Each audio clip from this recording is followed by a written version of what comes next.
So I get to their P's and B's. Boom. For fighters. Boom. Boom. This is big. This is big. This is big. What's up, Sippy? How are you? Not watching your game? I mean, listen, if you're caffeinated, we'll see more enough of gameplay. All right. Again, game number 1 of the BBC Joust League Finals for the $300 lower division. Luring Crows versus your Frozen Fighters. Habana, Spongi, and Septa versus Street Handles, Techers, and Outlaws.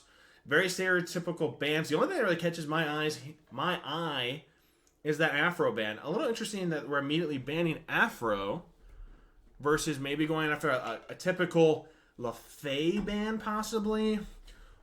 Or another Bruiser Mage taking priority in P's and B's. But an Afro band banned out immediately. So a little something spicy maybe they got cooked up in the background.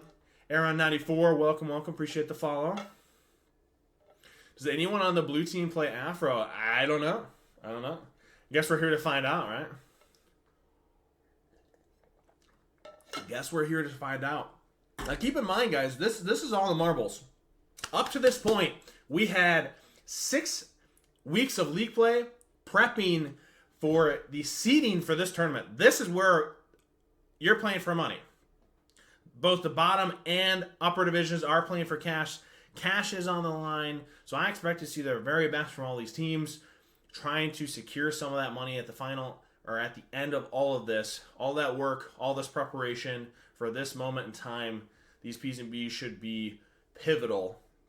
Immediately, I'm not surprised. Bacchus locked in.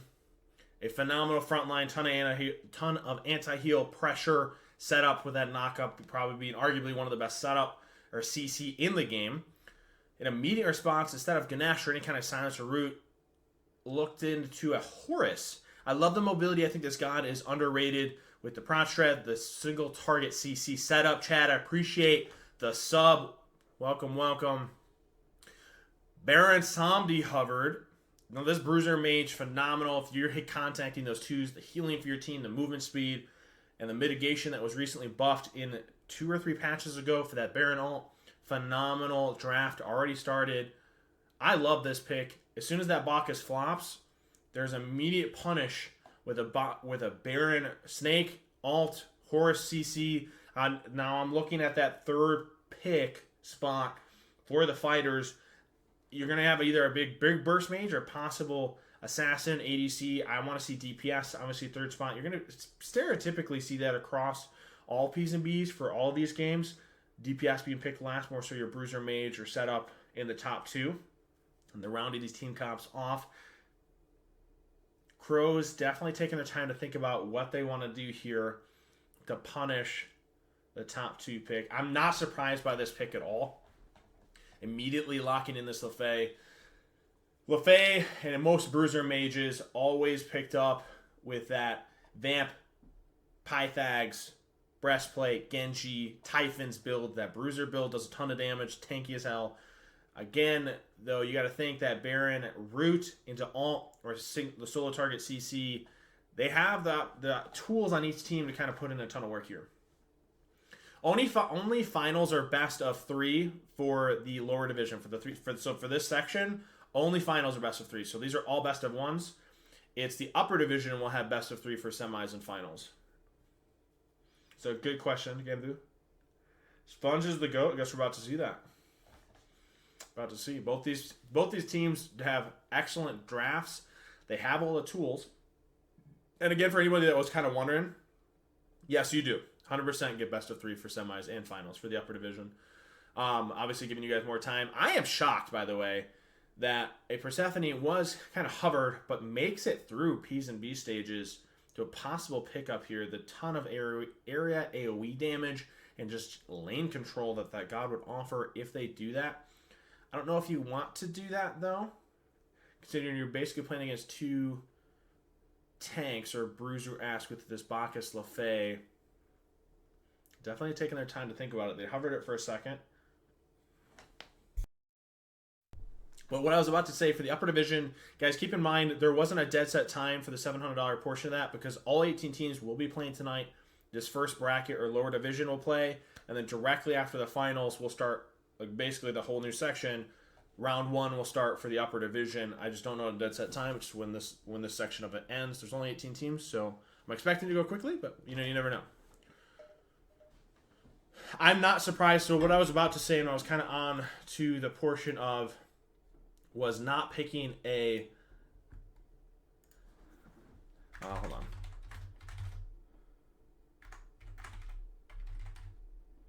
Whoops. Not picking a mage and picking an ADC when you're playing against a Lefay or Bacchus, that consistent auto attack damage with XE, Dom, or Kins, etc. Being able to really chunk them down, but the problem is you got to get to a build portion of that. Versus going to mage, which I can have a ton of burst, but if they get through it relic and then you just get turned on, it turns really awkward and weird. I always prefer an ADC late. I'm surprised, though, by the Hoi pick with X-Ball and Hachi both were up. We elect to go the Hoi. I don't necessarily mind it within the CC setup for the Horus and Baron, though. A nice Hoi bounce into ultimate. Can do a ton here. But both these teams draft the way they do, looking to get as much value as physically possible. Again, this is for all the marbles going into it.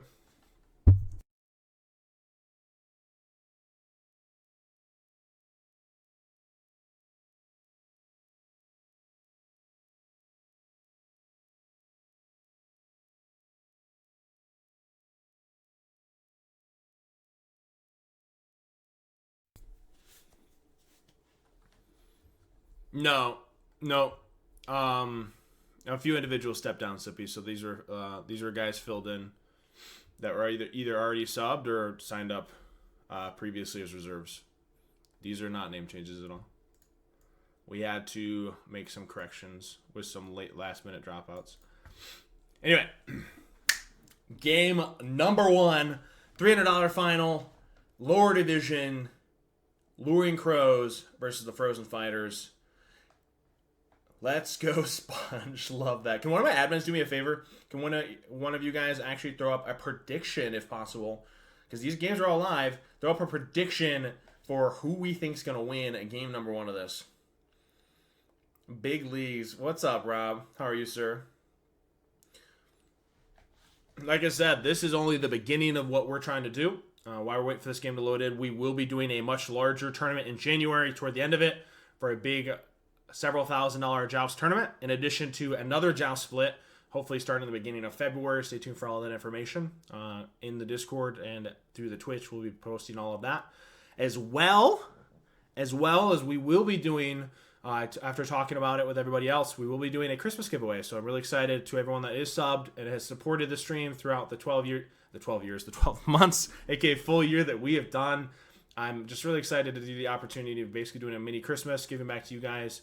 Give some cash, etc., to do with as you please. But to every one of you guys, and I appreciate all the love and support you've done thus far. So, but again, really excited as we wait to load in. Yes, I am the mod. So you just support one individual. That's big. That's big.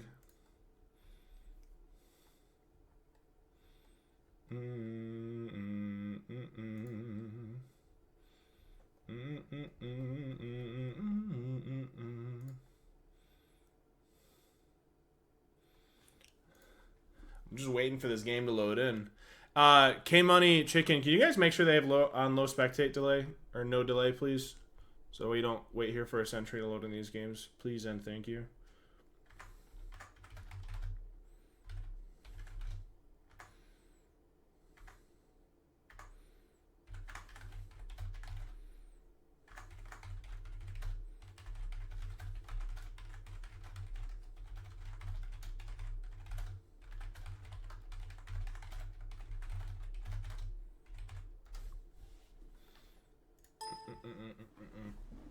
All right.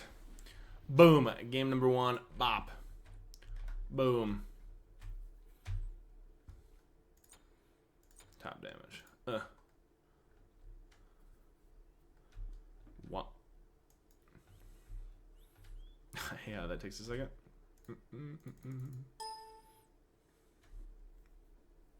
Happy tourney. Let's go. What's up, Tab? Big BBC hype. Big, throbbing, massive. Blondie is on sleep and caffeine. We're fucking hype as shit. Let's go. Where's the prediction? We didn't throw up a prediction. Fuck. Do I need to do it? I'll probably do it. Hold on. I got this. I can do this quickly. Hold on. Hold on. Guys, hold my beer. Hold my beer. Hold on. Start prediction. Bop. Bop. Crows. Fighters. Who wins? Boom. Hold my beer. Predictions up. Put your money where your mouth is. Who do you think is winning it in game number 1? Let's fucking go. God. Multitasking. Even as a blonde male, that's crazy. All right. Boom. Boom. Something like that. All right. Game number 1. Need more caffeine. Let's get it. I am not surprised. Print Fro, appreciate the follow. Welcome to the BBC, also known as the Big Blondie crew. Blue started here for the Crows via the X ball.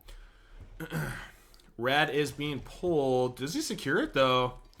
Okay, so red is secure. It's a 1 buff for 1 buff. Wave pressure should go in favor of the Crows with LaFay. Big double or triple stun with burp into a double flop. Actually catches the Horus dash. Looking for that stun. Possibly. So it should be 2 buffs for 2 buffs for the most part, even after clear. Again, prediction is up, guys. Put your money where your mouth is. No one's voting on one team. I'm not going to say who. Probably should make that happen.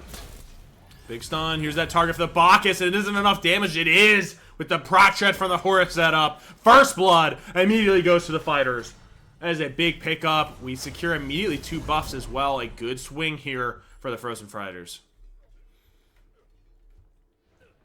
I'm not sure if that stun or the Bacchus had flop, but the CC proves more than enough. Beads immediately used, but the Horus actually dashed into tower. The 3 gives him the safety, though. Taking that damage, able to freely get away. The Horus mobility and heal off the 3. What I thought might have been an opportunity to possibly punish if we had the CC chain with a Bacchus knock up into LaFay CC. Unfortunately, not enough to return a kill. Nobody's voting for anybody. It's good.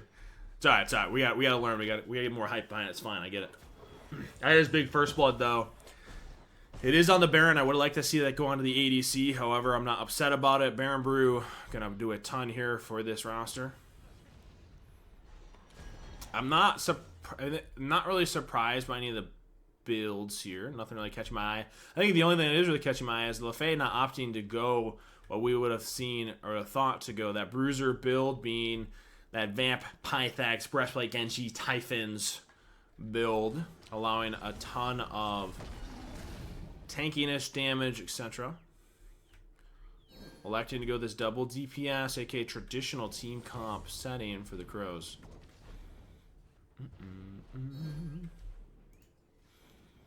See, first blood is the gold difference here for the fighters.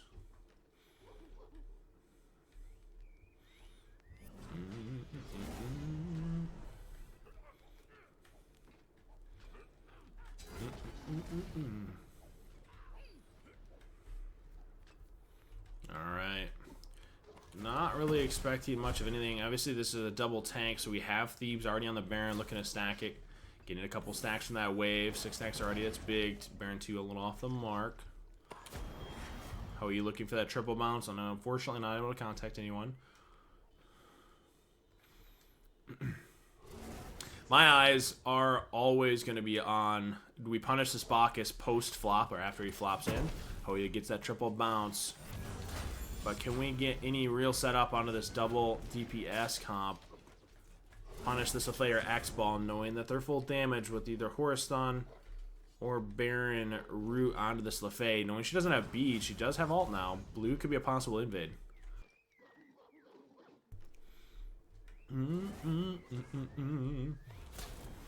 Good luck for that triple bounce. Triple bounce hasn't really contacted there a couple times now.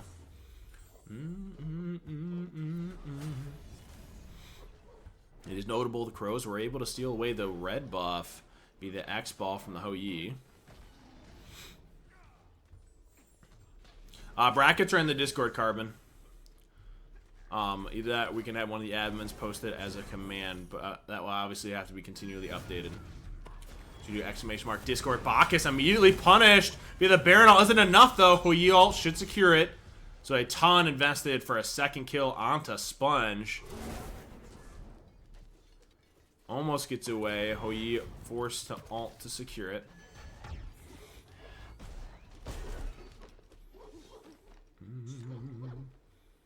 There's a second kill now. This is onto the Hou, which is what I wanted to see. Should be back in here after a purple for a T2. I guess we don't have a purple wave, actually.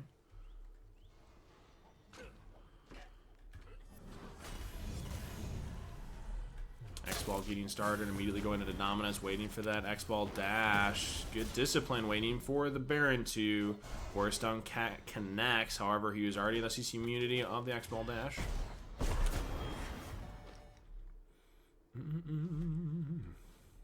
I still very much heavily favor the fighters, given that this Lefay is going full damage. If we get into a corridor, especially when they have 2 items, this Baron Horus able to facilitate this Hou pretty freely, as Bacchus isn't able to really do a ton of setup.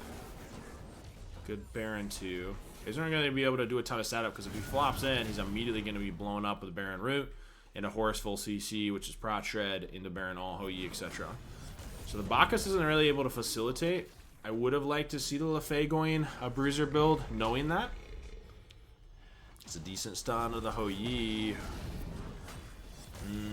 The cast used by the Lefay, unfortunately, not connecting. Bacchus getting poked down a little bit. Horus not able to connect the stun. X-Ball all the way down the Hou.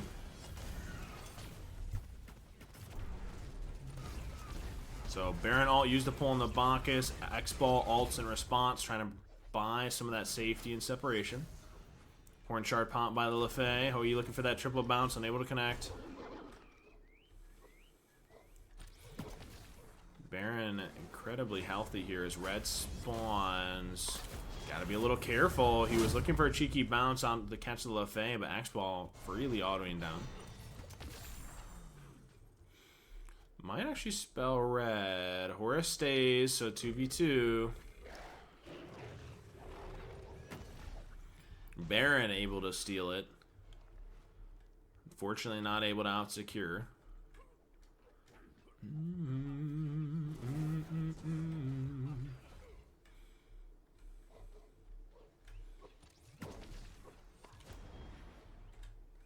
So I say a big lead, but a gradually growing lead here for the fighters.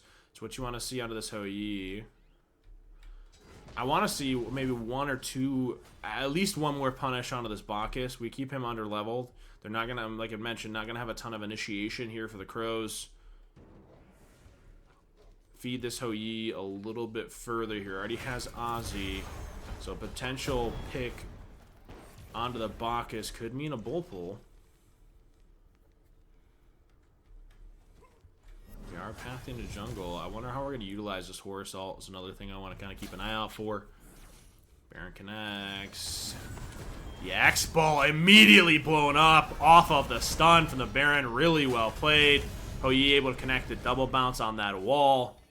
Exceptionally done by the fighters.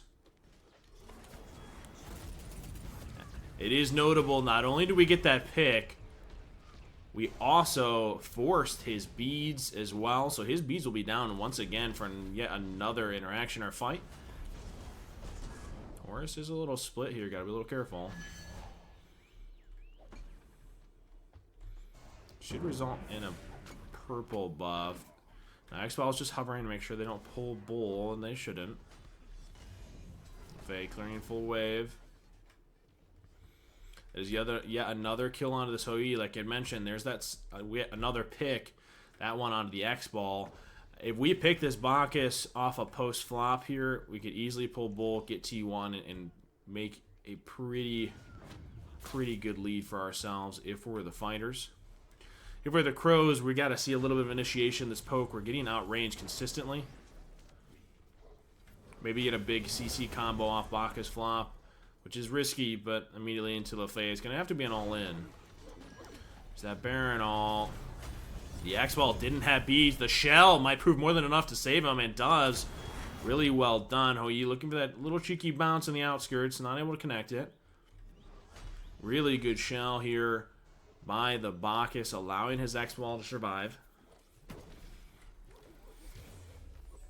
Baron 2 healing up the fighters. Red isn't going to spawn quite yet. They are hovering it, though. Gotta be a little careful to step in here into a Horus combo if we're the Crows.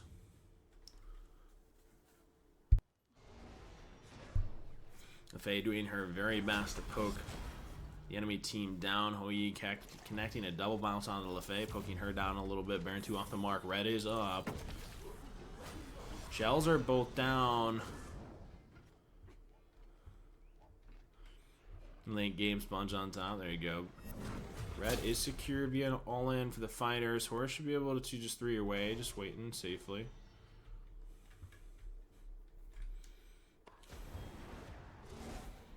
So we already have Dom and Griffins. I'm assuming that's going to be an Xe there for the X-Ball.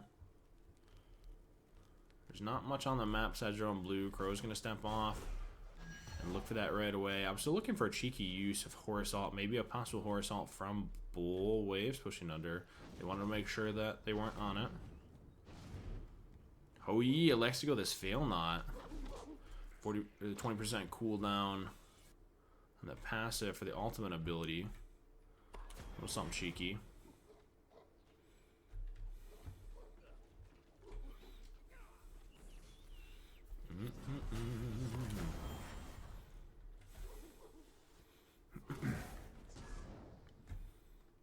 Definitely taking their time. We did get a couple picks. One pick is all it's going to really take to either team really swing toward a bull or a possible T1. So definitely taking their time to play this real slow. Hoi first to jump off LaFay cast. Baron just pathing back in. Looking for a possible round here. This could turn into really big potential. LaFay's poked down. X-Ball forced to ult. Looking for the ADC 1v1. Is it enough damage? Unfortunately, just not enough. Hoi ult in turn. Baron trying to pull the LaFay back into the Hoi ult. LaFay beats to get away. Horn Shard pop by the Baron, creating some of that separation. LaFay trying to turn it back onto the Hoi, but the jump able to give enough time for him to survive. Another pick. 2 in favor of the fighters. This should be a pretty easy wave push. Bacchus doesn't have all. He needs to try to contact with a flop, but he's got to be really careful. As soon as he flops, he's going to get all in. It is post-flop. Hoi autoing tower as much as possible here. Gotta be careful. X-Ball's back. This Hoi needs to really focus on tower. Don't actually get tower. A little bit not disciplined. Definitely no real hurry. X-Ball immediately forced to beach because his dash was down, dashing in. Decent awareness, such good awareness by the Baron.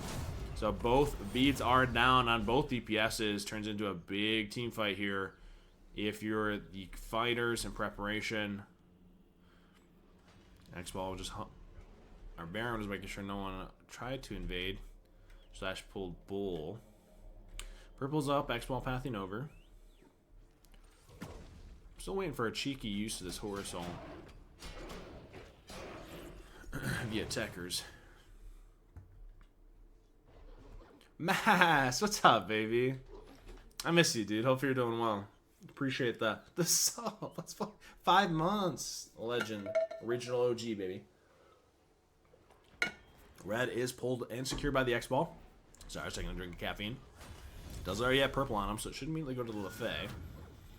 Baron not here, though. Gotta be a little careful you take this fight. Horus has 3 to get away, but getting chunked down substantially. That is half health off of the Horus. I'm a little shocked the LaFay didn't really have her path in to get that red. So red, while able to be secured by the Crows, no one's really picking it up.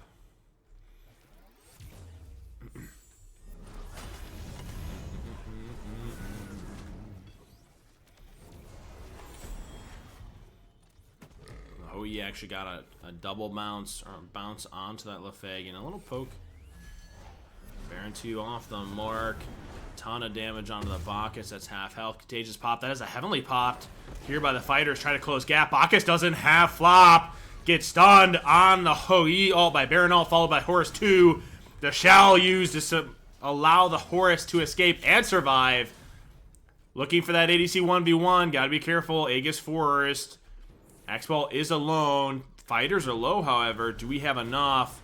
The bounce just off the mark. This should result in a tower. Horus looking for that stun. There's the dash forced.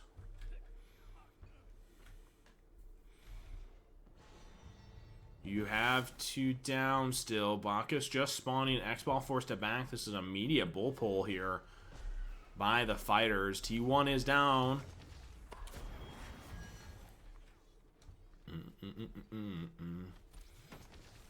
Should have gotten Divine. Talk about the anti-heal. Yeah, you have Contagion Divine here.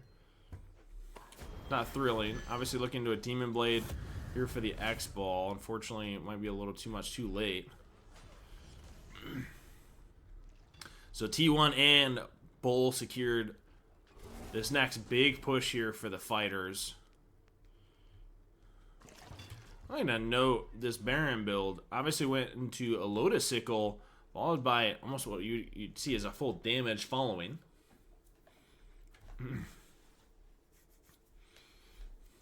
Yeah, the Bacchus being, like I said, kind of a solo frontline agent. It makes it really hard. If I flop in, you just get punished post-flop. Makes it really difficult to really operate and facilitate his team at all.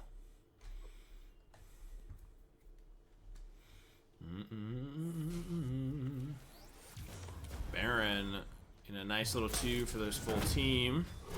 Horus blinks in, immediately burns bees off X-Ball. X-Ball forced to ult, chunking down the Hou Yi though, based off ult and dashes out. Bacchus, now the target.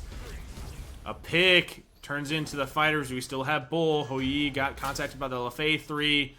Horus got to be careful. Can he chunk down by this X-Ball, who has Demon Blade Xe, able to do plenty of work. The Heavenly popped for the fighters, just trying to kite around. So what was a big engage? Fighters able to get a pick and bird. X-Ball was chunking. Remember, Beats was forced. So it doesn't have that security for next fight. I'm assuming there's going to be a Demon Blade for the Hou Yi as well. So both ADCs going a little bit of crit. Haven't really seen any utilization of this Hou Yi, the Horus ult as of yet. I don't know if we're going to see that at all this game. Baron still in spawn, just pathing out now. I'm assuming this is going to be a Spectral possibly here for the fighters, aka Baron. I know. Want to see a cheeky Horus ult, bro. Oh, wait, hold on. Boys, we see it. He's fucking flying. Let's go. Boom. That's big. All right, well, you got a Horus ult.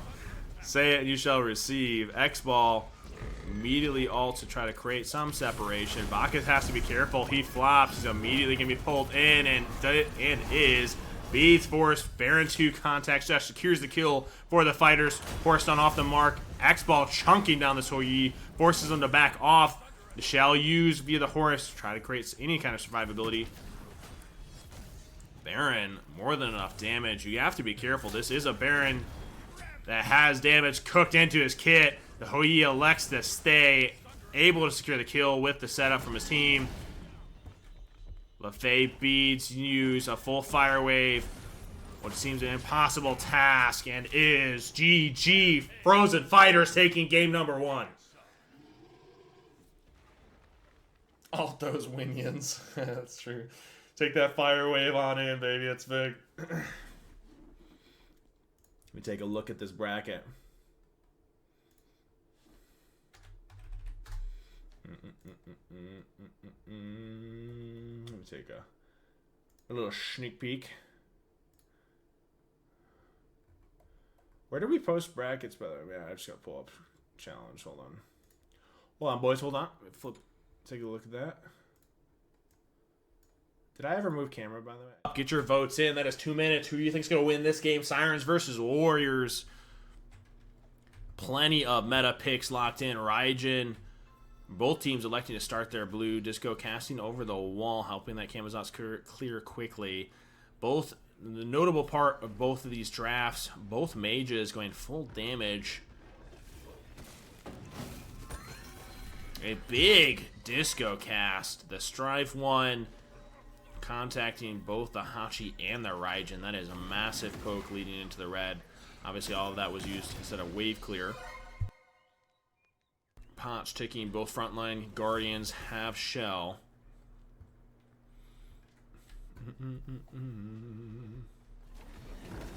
Bacchus looking for any kind of stunner setup for his team. Yeah, another Strife! This time a triple Strife. Raijin forced to beads to get out, so he didn't get contacted by the one. What I thought was a possible troll pick ends up doing a ton of work here early already for this Sirens roster. It is notable that she has the passive as well because she is top damage for her team, doing a ton with this 1-2 combo.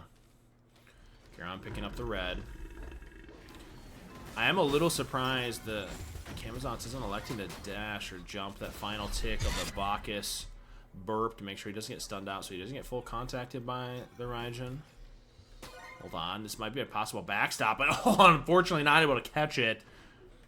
Boyle looking for that quick little cheeky first blood.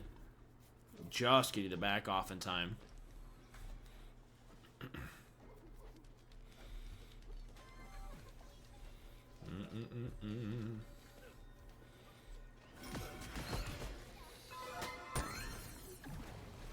Waiting to see.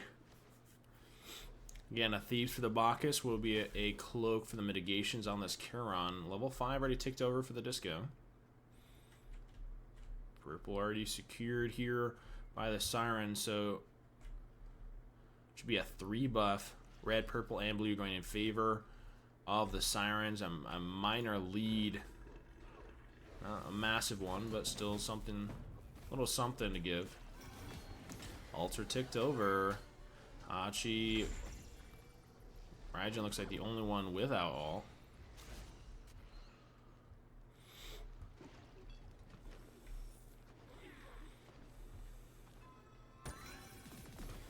I am just keeping my eye on these mages, which one's going to be a little bit more impactful considering they're both going damage.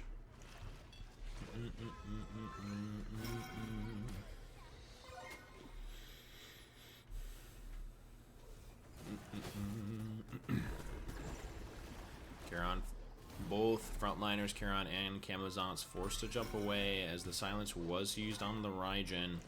Chester spawned near birds, as you can see via the light.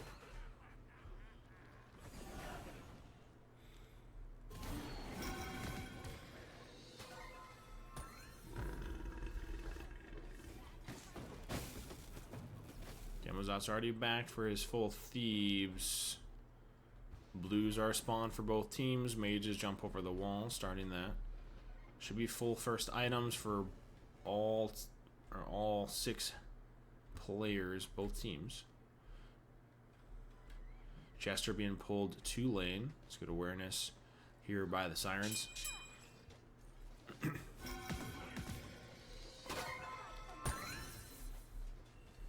There's a death toll versus a cowl here for the Hachi.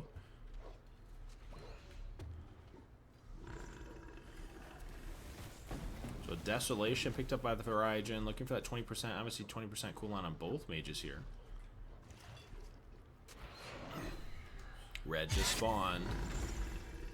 Camazotz, that's a double stun based off Bacchus burp. Silence comes across out of the Raijin. Kiran prioritizing. That is an ult. Hold on. It's 2 ults for 2 ults. The disco ult just off the mark. If that disco ult actually contacted the Raijin, that would have been a big kill potential. Unfortunately, not able to secure it.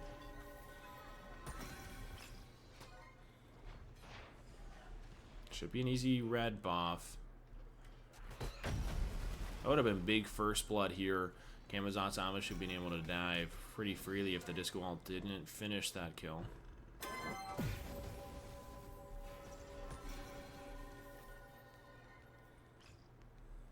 So another 3-buff rotation. No first blood down yet.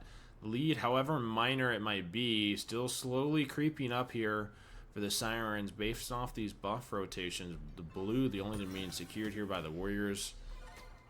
I'm just wondering, like, I plan on my head as far as scaling. Obviously, you have an AAC, but you got to be a little careful, especially with this Raijin going full damage. You're running a traditional comp.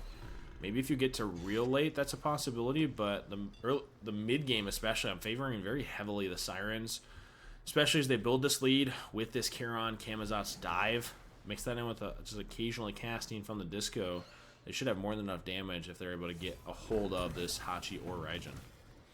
Bacchus, decent setup here. On to the Disco. Raijin ults across, taunting in the Disco. Camazotz the whole time autoing down this Bacchus. Camazotz immediately dashes in, looking for ult. The Torn Shard popped. It should be more than enough damage and is. Shell a little late to try to save the Raijin. That is first blood, immediately taking over to the Sirens and going on to the Camazotz. That is not what you want to see.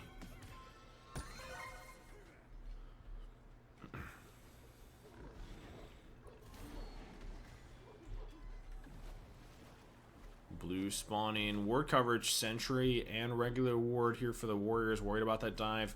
Obviously from a possible dive from the Camazotz hovering in the blue buff area.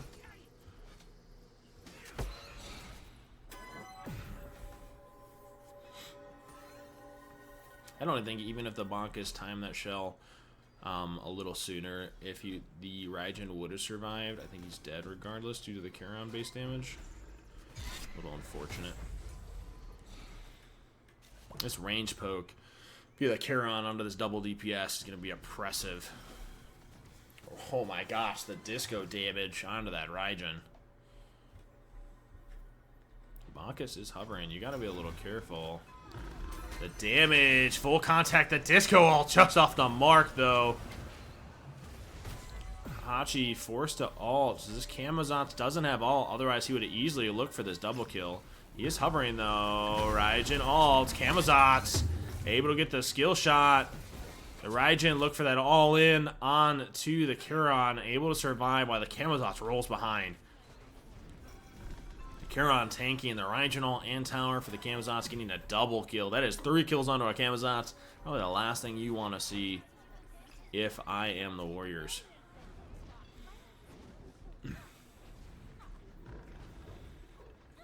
That dive, like we'd mentioned, proving oppressive and rough to deal with. Camazotz just looking for any kind of damage he can get on tower. Gotta be a little careful. He's gonna have to force to be jumping away. I'm a little surprised we didn't immediately look for that Bacchus flop, knowing the Camazotz gonna have to walk or jump out of tower line, flopping him post jump.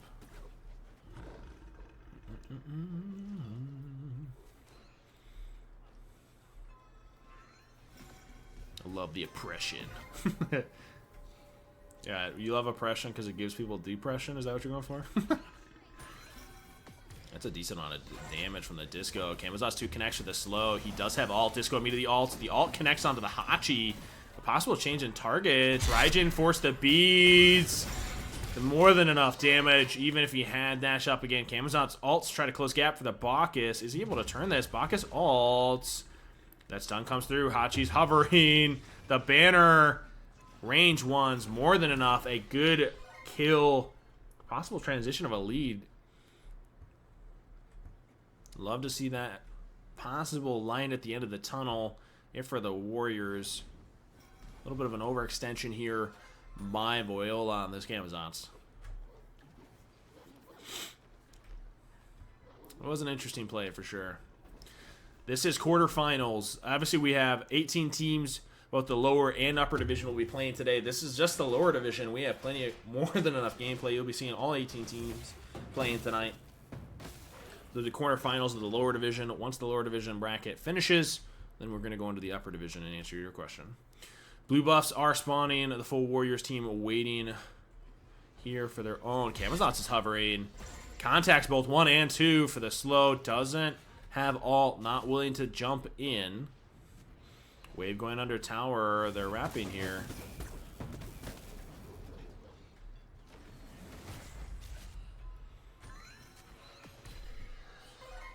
You're a good chicken. Appreciate you letting me know.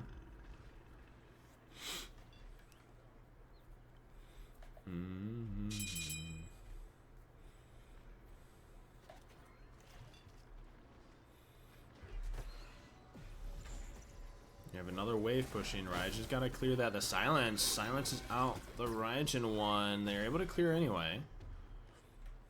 Should just back off. Get a big back here. Again, it is notable. Both these mages are going full damage, so the range poke from this Charon Camazotz proves more than enough. They are stepping in. That is a bit interesting. You're not going to do a ton of tower damage without this minion wave. Getting what very little poke they can, though. Looking to see that as value. Disco dashes. Alts to make sure she doesn't get stunned out. Disco ult was used. Not much worse for Aware. Bacchus not healthy. Charon alts. Forces Raijin ult. Hachi ones, none of them connect onto the Disco, trying to get any kind of damage there. Bacchus stunning out the Camazotz. However, Raijin is poked down. We do have Shell for both these Guardians, preventing this Camazotz from a possible dive/kill. He backed though, because he's out of mana, looking for that Hydra pickup. Red is up. Bacchus looking for a stun. Burp gets silenced out. Raijin hovering, dashes in. Should spell the end of him. Camazotz range 1 connects. 2 just off the mark. Was trying to connect for a little bit of a slow. Disco ult. Not enough range. Camazotz should be forced to ult and is. Goes for it. Connects on the 2. Able to get out a double kill here for the Camazotz. Hachi, fortunately, not able to escape with his life. Bacchus doing his very best to hold wave out of tower and clear it. Make sure the tower doesn't go down. Raijin is up. It's actually decently done, / well done by the Bacchus. Doesn't lose T1 because that red is secured here by the Sirens. This is a big lead heading in favor of the Sirens.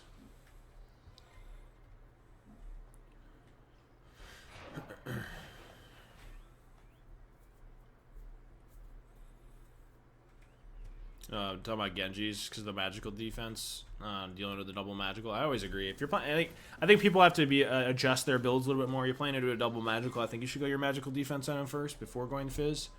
If it's a double Fizz, then you go the Fizz defense item first. But those are minute. We're trying to pick hairs. I mean, obviously the big issue is you're still a solo frontline because you run into the traditional comp, aka double DPS. It makes it really hard for him to do much of anything.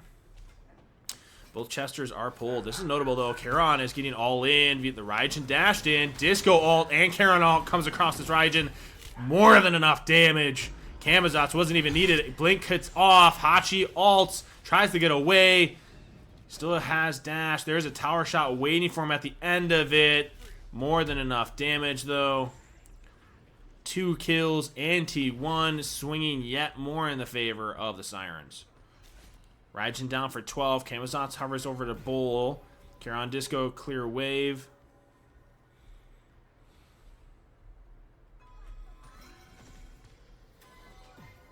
Charon zoning. It is Bull pretty freely. Should easily be able to back. The shielding off of Charon too.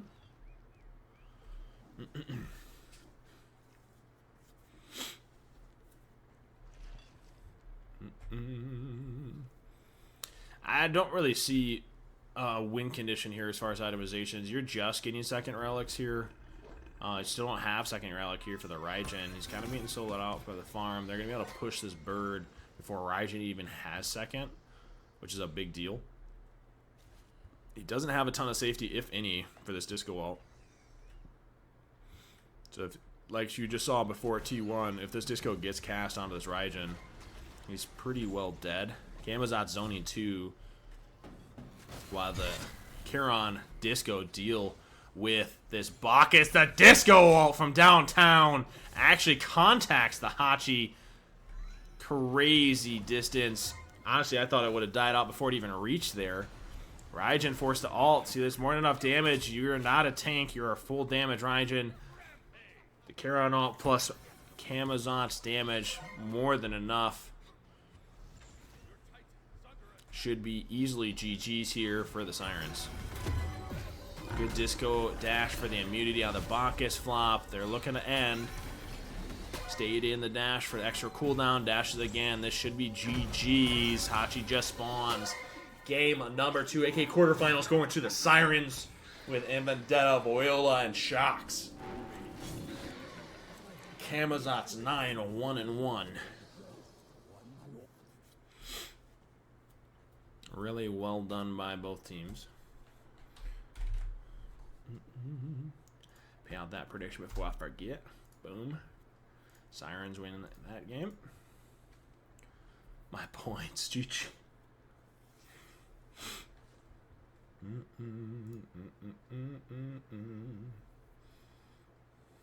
Alright. So it looks like we're still waiting on Caesar's Champions and Platheads game. Unless that was updated. Let me check. But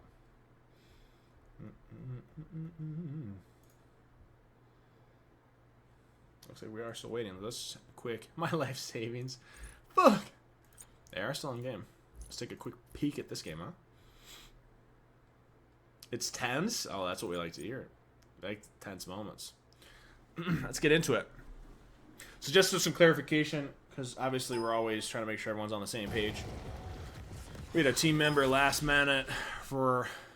Oh. Whoa. Hello? Oh, there we go. I was worried. I think I fast forward just the current moment, right? We are 29 minutes in. I had to change... Hold on. Let me open that. This.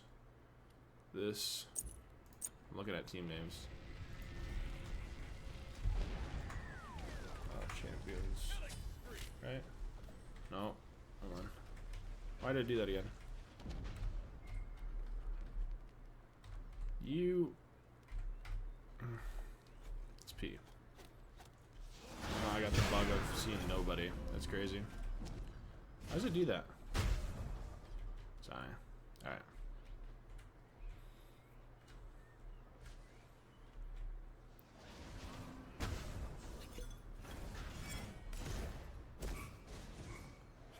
Alright, hold on. Let me change the name. So it's Caesar's Champions on this side.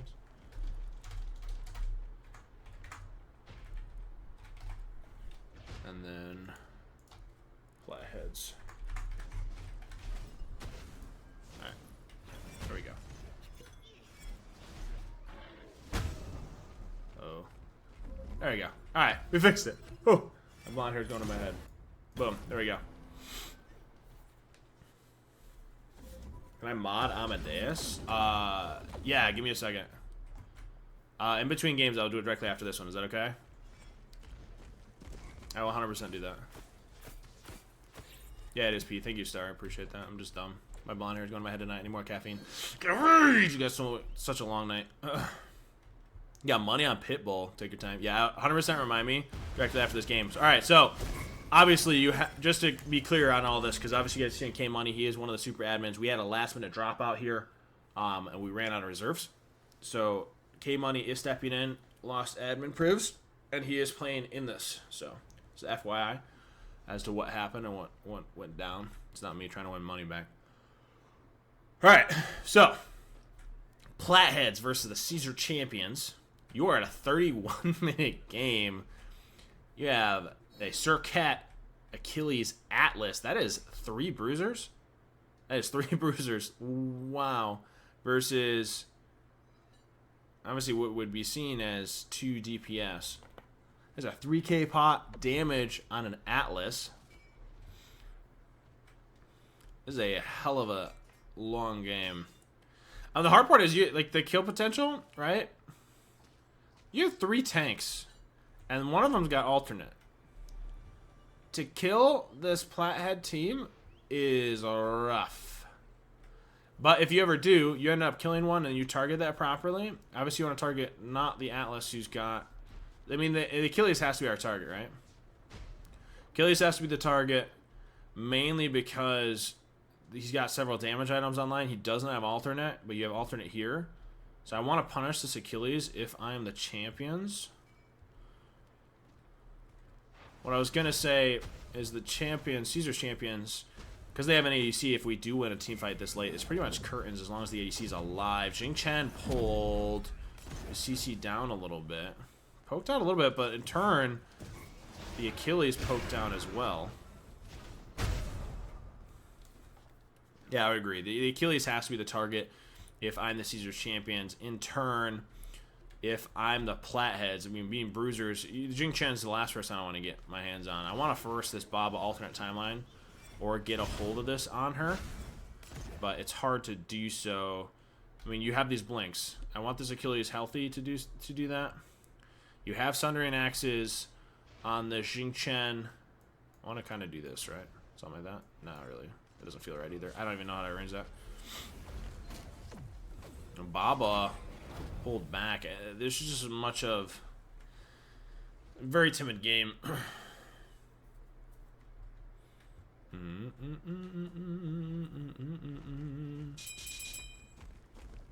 I don't know of any.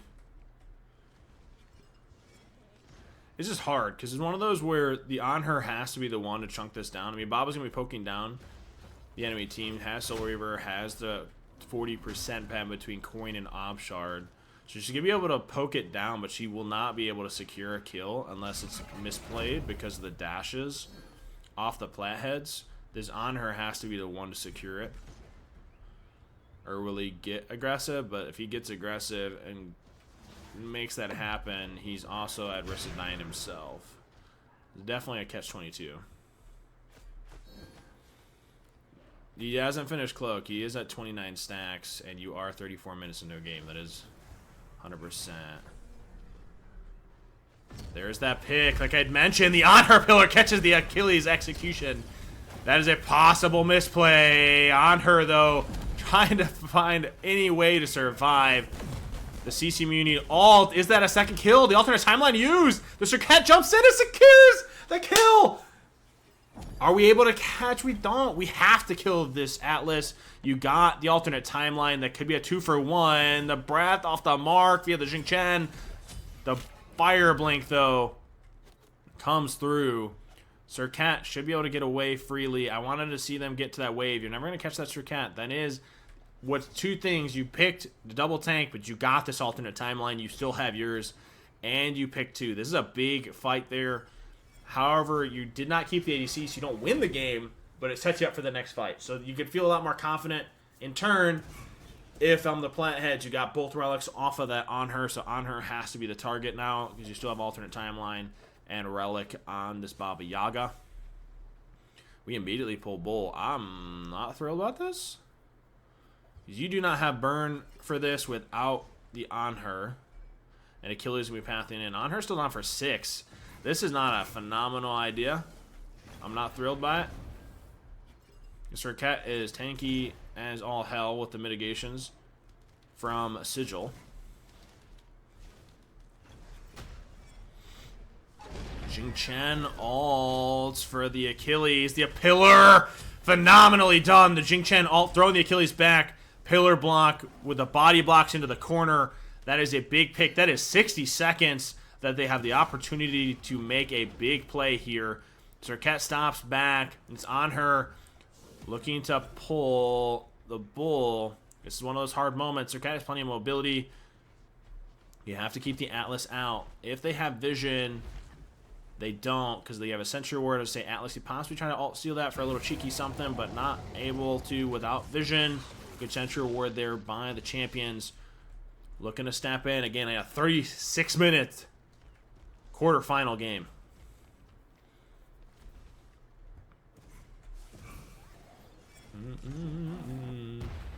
I mean, I kind of told you win conditions, though. The Achilles is always going to be that target. Serket fire blinks this on her and throws him back into the fire blink.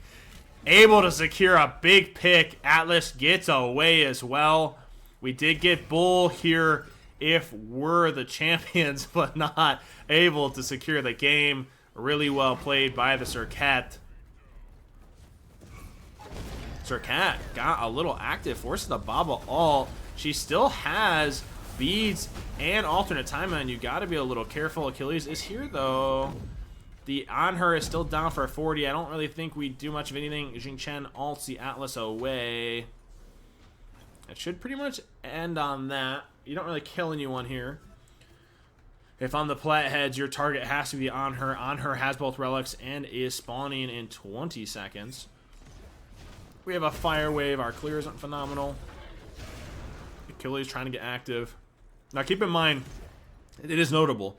If I am the plat heads, alright, and we still have this alternate timeline to burn here by the Baba. She doesn't have Aegis. This Achilles execution goes through timeline. If we're able to get a big ultimate onto this Baba Yaga via the Achilles, it could be a possible win and swing pretty heavily in favor of the plat heads. Surely the cloak's bugged. It has to be bugged. It is 40 minutes. Hey, hopefully. We'll say yes. If it's not, it's because he had to get to the Achilles, or get to the On Her, because he literally was just hitting the Baba, right? So it has to be, he has to get on the On Her. We'll keep an eye. Let's see if he hits the On Her, and we'll know, because he already hit the Baba. We know that. Let's say he's got to hit the. Let's say he's got to hit the On Her and say it's bugged. We'll go with that. He doesn't have Envenom Deathbringer upgraded yet. He has to hit the On Her. All right.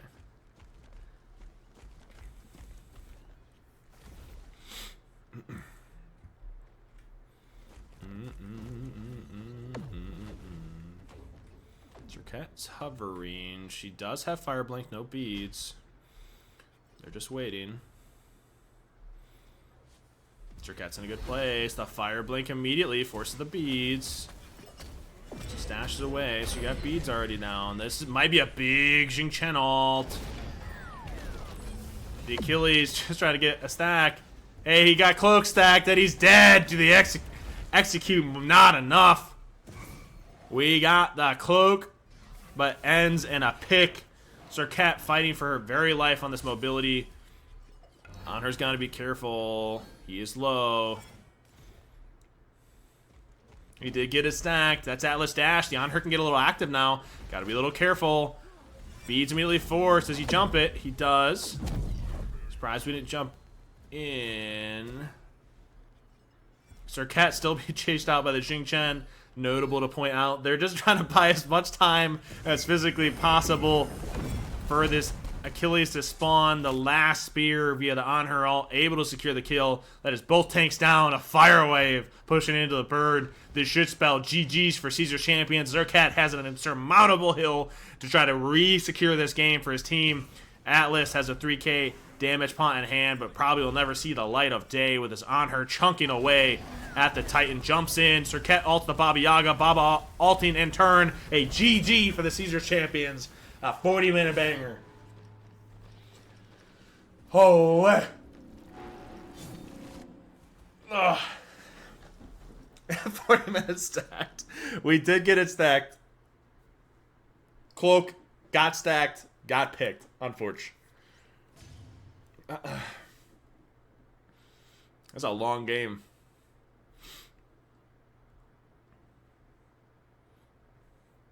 Turn this off, move camera. Boom, boom, boom. Boom! Let's fucking go. Semifinals. Money on the line. Everything to play for here. I gotta update team names so I don't forget. I'm calling out team names that I'm just not accurate. So this is Champions. And this is Sirens. Boom. Alright. Team names have been updated. Your Odyssey Sirens versus the Caesars Champions, Voyola, Shox, and Amandetta versus Pitbull, Chad, and Taylor 1. I'm not surprised when money is on the line. You're seeing either X-Ball or Hachi as far as an AEC. You're seeing this Lefay. I'm assuming it will be a Bruiser build. Kara on there for the Root and Silence. Obviously, a ton of setup for his team. They're still just hovering over a bunch of gods here. If we're the Sirens, wonder what they're going to lock in. You have the Kamazots. You play in a double-double DPS. Thoth isn't a bad option and immediately elects in. Typically, when you think of the Thoth, we've talked about this numerous times throughout the league. If a Thoth is locked in, you want a double dive. Well, you win a double DPS. Even if the Lefay goes Bruiser, you're going to have a big dive there on the final slot or pick up for Caesar's Champions.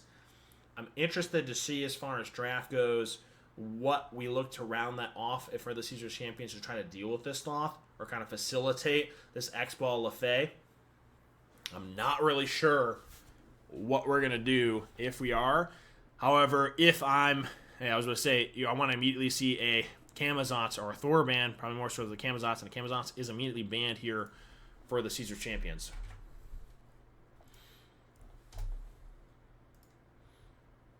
Oops.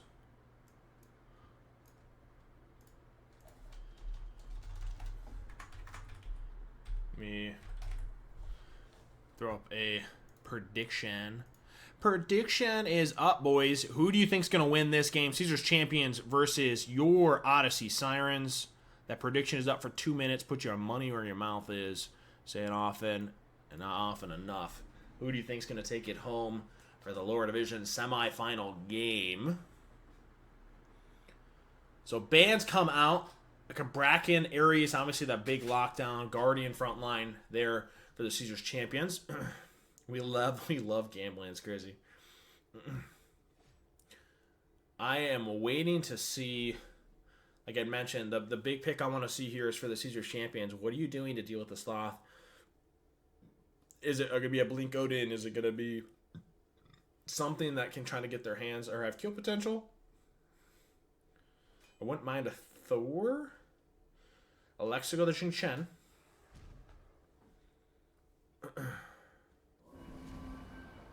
So double magical.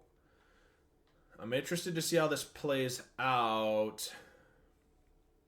I mean, obviously it's kind of a no-brainer that Xing Chen is going to have a blink. I'm wondering.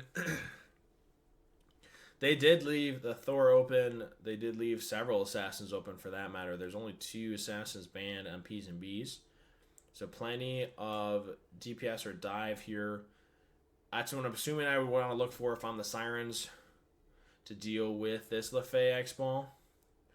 Have a ton of diver ability and kill potential.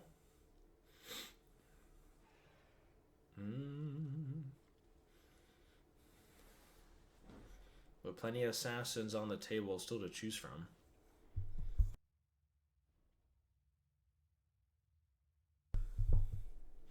Typically, it's going to have to be one that you want CC immunity on. No.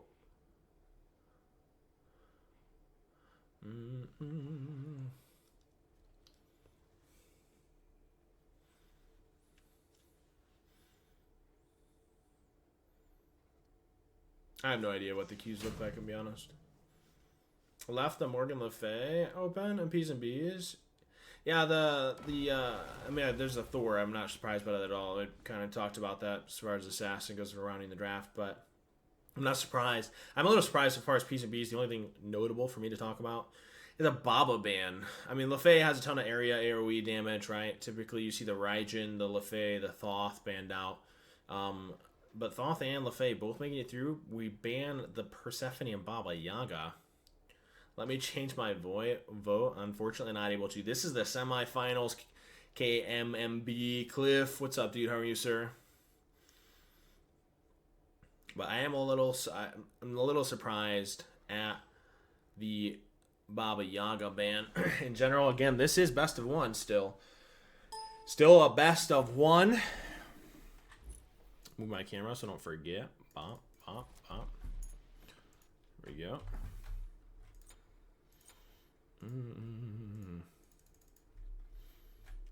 Thoth Masterclass incoming.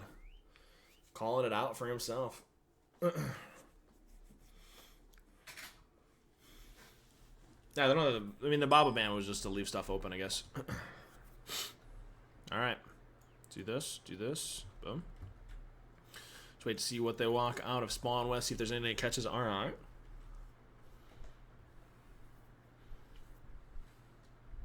Trying to remove the dead skin from your feet. That is not a picture I want to think about, Cliff. I appreciate you letting me know. Oh, man. Alright. Nothing really catching my eye as of yet. I mean, like we talked about before, you have the Sundering X with Cloak on the Charon, stacking Cloak easily with this range damage. We're still waiting for this Le Fay to show build. Lefay being in the hands of Chad. If I'm Chad, if I'm this Lefay, I almost you're gonna have to require going this bruiser build. I think if this Lefay goes full damage, this team gets freaking destroyed. And I don't think I'm kidding by that. Like, you're gonna get outranged by the Thoth. You have Kira on poke. If I am a full DPS and a double DPS, you're playing right into the hands of the Sirens draft. You're almost required to go this bruiser build if you're the Lefay. I don't want to see him walk out if he's not. I think that's where the wheels on the bus fall off if we do that.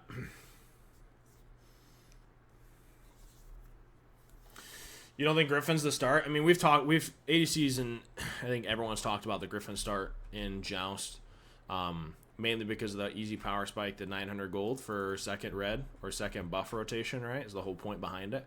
I agree that once you have Kawa Ozzy, it has more stats, but it takes a little longer to get that online. And typically that second buff rotation kind of dictates the early pressure. So that's always been that conversation. Plus, a lot of the ADCs crutch on it, including myself. You get used to it, create a bad habit, and then autos don't feel the same without it. But it synergizes really well with Hachi, range 1s, X-Ball, like the current ADCs that are really good and in currently, the Hachi, X-Ball, on her, etc. It synergizes really well with Hachi range 1s, Banner, Alt, X-Ball, Alt, on her, Alt, etc. So, like, it's just that good. It's always that conversation. It's that quick, easy, cheap power spike. And you never really reach level 20, so upgrading Cowl, you more often than not, you're selling it late game anyway, so you're only buying that because it's 650 gold for easy stats, or the cheapest stats. So, yeah. I agree, Demon Blade is phenomenal for the crit spike.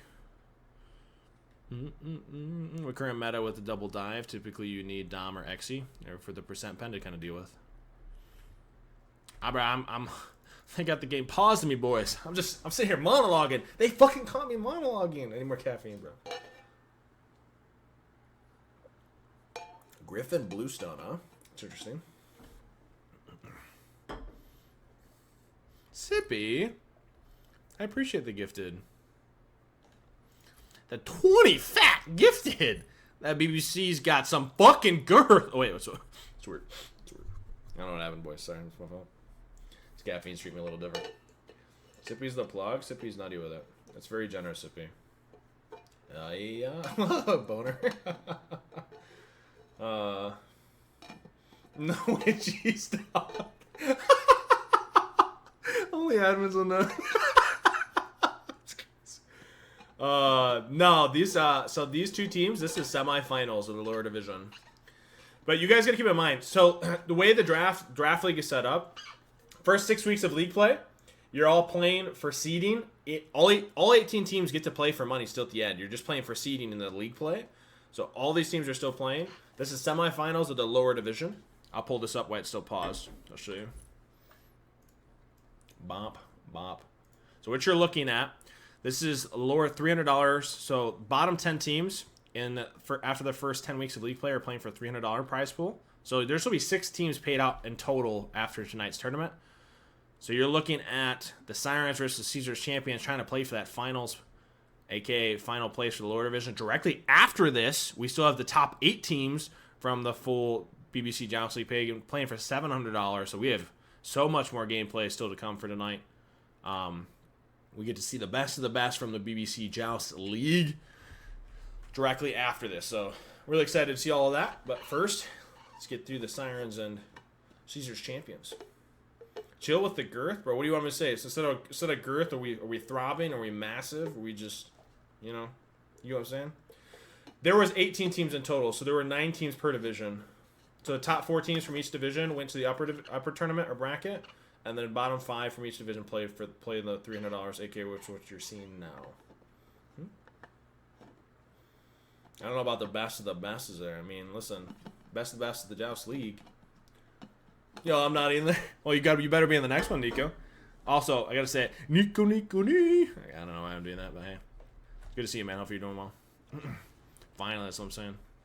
Yes, the upper division, Adolf, the Crittler, is directly after this. So all 18 teams will be playing today, yes.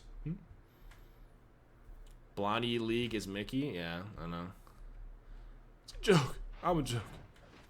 Maybe we'll join the next one. That's big, Tetris. The best of the best will be here. That's big. So blue pulled here by the Sirens, but a purple start for the champions. Able to secure it over Thor Hammer. As the BBC when I agree, that's crazy. Don't do that. We talk about this start often, right? Where champion start purple, blue, secure 2 buff, kind of gives up 2 buffs. They didn't let the wave go under, so there's nothing lost here. Jing Chen is getting poked down by the wave a little bit because he's tanking it. I've heard about Napoleon in the movie. I was told it was really long. I have not seen that myself, though. Alright, so anything catch my eye? Like, okay. I'm not thrilled by this. LeFay is full damage. Like I said, you're dealing with a Thor. Even if the Thor goes, I'm assuming he's going to be a Thieves into full damage. This Thoth range poke, the Charon range, the Thor range, this LeFay, if she goes full damage, in my opinion, done right, is not going to be able to play the game. It's going to be really hard to deal with.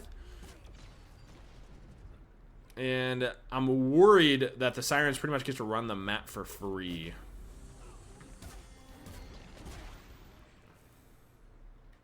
This is more fun than Worlds. I mean, I don't know about that. I'm going to Worlds, so I'm excited about that. But I'm hoping as we get bigger and more girthy, I just got to drop it somewhere, that the next Joust split I plan to make, I want to at least see $2,000 prize pool on that. But obviously, like I said, the more people we get in it, and we get subbed, etc., the more you guys will be able to play for and enjoy. So I see a Hunter, it's over. But like I said, win conditions. When we're looking at these rosters, back to the gameplay itself, the Caesar Champions versus the Sirens. You got this X-Ball. You see this double traditional, this LeFay X-Ball Mage ADC pick. They played right into the hands of this Thoth, Charon, Thor, this range poke. They're going to be able to run the map, have a ton of pressure. Pretty much for free, early to mid, it shouldn't be close. Which is what I'm worried about. They're going to run with that pressure and get away with it. Hydrogen might appreciate the follow, man. I'm a little worried because Caesar Champions with this draft, you're not going to have potential to win this game until late. You need to get this X-Ball up to build, and you're going to have some really impeccable plays. So they kind of put themselves on a pretty rough spot based off P's and B's. But maybe they're able to pull it out. We'll see something completely different.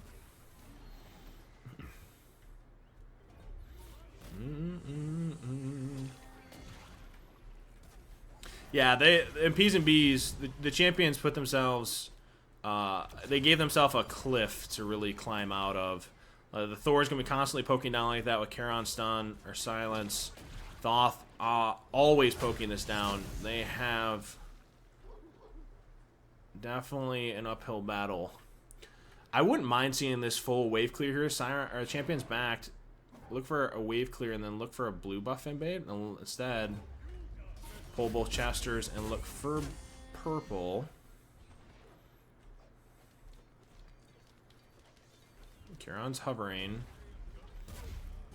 So this should be actually a triple buff for the Sirens. It could have been, in my opinion, possibly a 4. Although the champions did back, so they had an item spike. So maybe not willing to take that risk. They should, however, be able to get a triple buff rotation by the Sirens. Duel. Appreciate the sub. Welcome, welcome. Appreciate that support.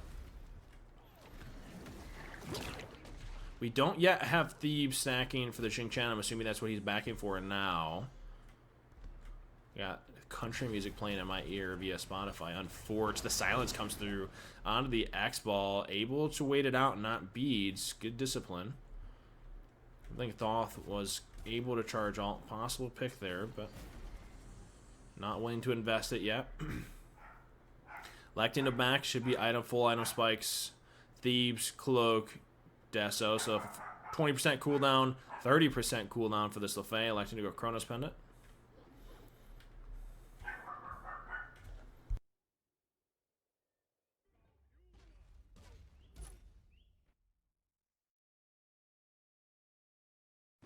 Didn't want that playing in my ear.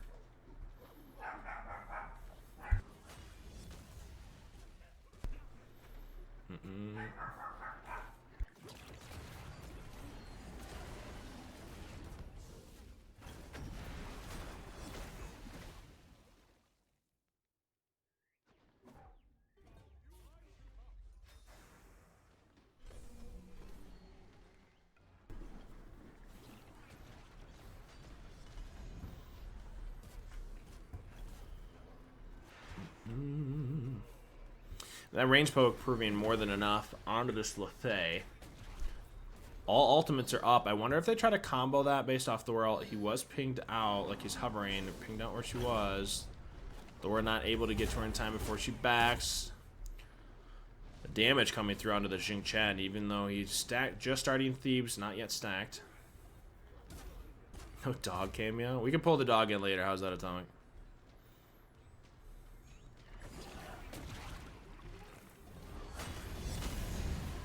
Thor gets the rail off. Ton of damage. I don't think he lets it loose, or does he? He does. Not able to contact anyone. Obviously at full range, no CC. Should be able to just sidestep that for free.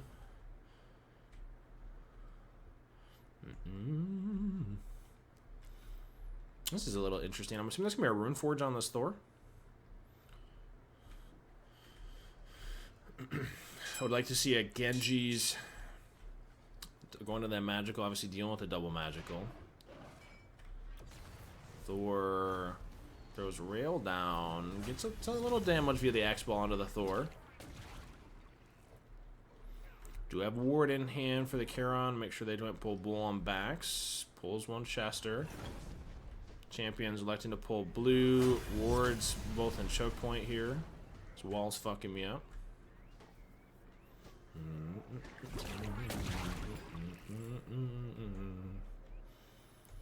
Red is pulled. Should be a triple buff rotation once again by the Sirens. Again, based off this range damage they have. Jing Chen double jumps in.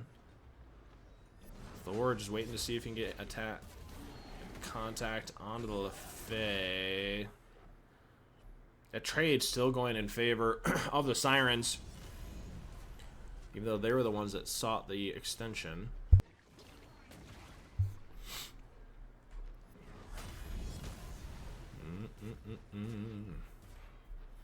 Not a ton here. Jing Chen doing his very best to create any kind of setup. Purple should be pulled. Chester pulled as well. It's best of one, Wagner. This is semifinals currently of the lower division.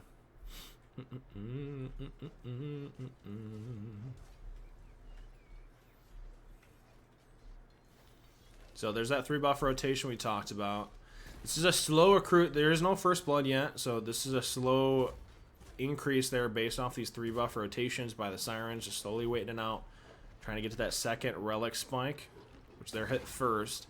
So my eyes go toward, obviously, who's going to get first blood when the next fight is, but it's typically going to be the second relic pickup here that I want to see as the go button, either for a bull pull or for a dive. Why I say that is because you're going to have second relic. This team doesn't. That's going to prove a big difference in a potential team fight if I'm the Sirens, and that's what you're looking for on these buff rotations. Root off the mark. No Taco. Taco did not sign up for this, the Joust League in general. Thor is pulled. The Thal contacts the Lefay. Charon's the target, though, that is shell used. Do they have enough damage? The Lefay, the Thoth dashes in. The kill's almost simultaneous. I think the Lefay kill came through first, so the first blood going toward the Thoth. Thor's up. Misses the ult. He still has rail, though. Rudolph only contacting the Jing Chen. You gotta be careful if I'm the X-Ball. Just trying to put any kind of damage onto this Thoth. That is dash away. So the lead still going up because of first blood, even though we got that kill just seconds late. Kill going onto the Lefay, transition onto that Thoth. Yeah, we're on the lower. So again, guys, we've said this a couple times. I know people keep coming in and going, but this is only the lower division, so we have way more to watch and play tonight. This is semifinals of the lower division, and directly after, the top 8 teams from the league will play in the upper division directly after the finals. So there's a lot. You'll see all 18 teams playing today. What do you mean? Well, how is it confusing? Am I confusing everyone? I'm sorry. I will. What do you want to change it to?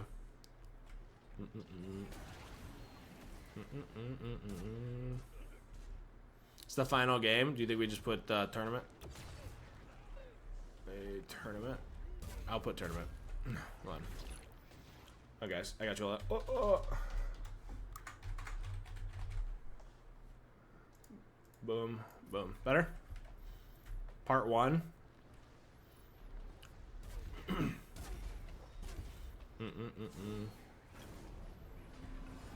Admins, K-Money, Chicken, Amadeus. Are you guys actually able to update title or no? Or is it something I need to do further? So phase really poked out. This Thor is looking for it. Does have Rune Forge. Looks like we're going into a little bit more damage directly after. Still building on this lead. I want to see the title of the stream. The lead's kind of stagnated right here at that 1300 mark far as gold. 3 wards looking for this Thor alt. Choke points predominantly, so we could, if I'm Thor, I can still alt for that purple buff.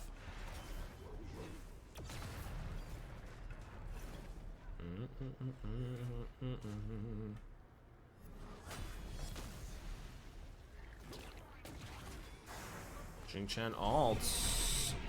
He actually contacts that Thoth. The Rude isn't enough. It's not. The Thoth from range, able to secure a turn kill. He didn't have. He had beads. Gets pulled, able to get away, and able to secure a turn kill.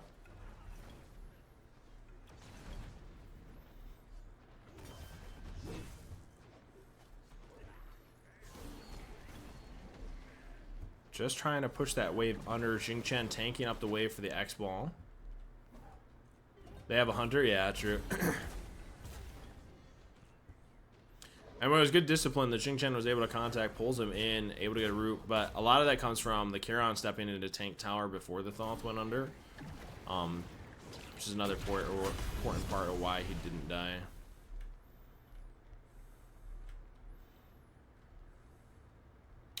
%30 CD immediately into an Ob Shard. Into what I'm assuming is going to be a Shogun's. Because he went Genji's, so for the ADC. Yeah, I should have went the Bruiser Lefay for sure, but hindsight 2020 now. Here's those second relics, like I said, or we don't have it on the Thor Charon, but we do have it on the Thaw. The Jing Chen double dashed in. Thor creating a ton of separation. The fear comes through. The Thoth looking for the alt. Alt didn't reach. It's a little off synergy. Red did just spawn Jing Chen being poked down a little bit more via the Thoth. What's up, Luke? For this split, yes. So, what we've said, I gotta stop to mention, I've said it a couple times, but this is only the first split.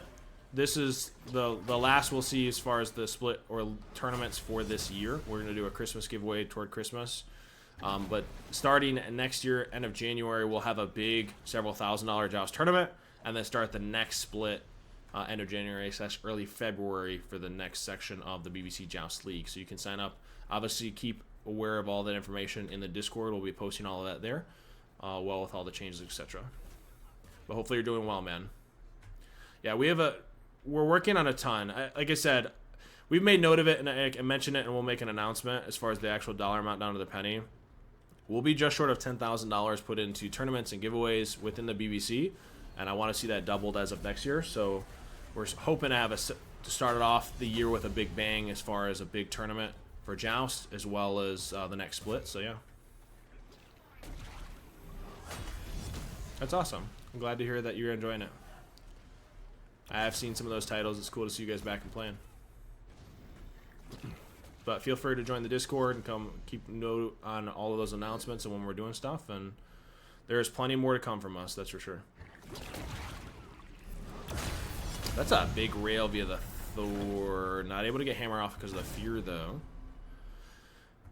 All right, so notable, we have level 14s here for the Thoth Thor. Still no second relics on backs for this Thor Charon. We have both relics on this X-Ball, who's immediately chunked out, or Lefay chunked out to half upon returning to lane. Doesn't have second relic here, though. Not feeling comfortable enough to pull Bull just electing to try to poke them out and dive as much as possible, maybe forcing them to back, feeling comfortable to pull bull possibly, or getting a pick first.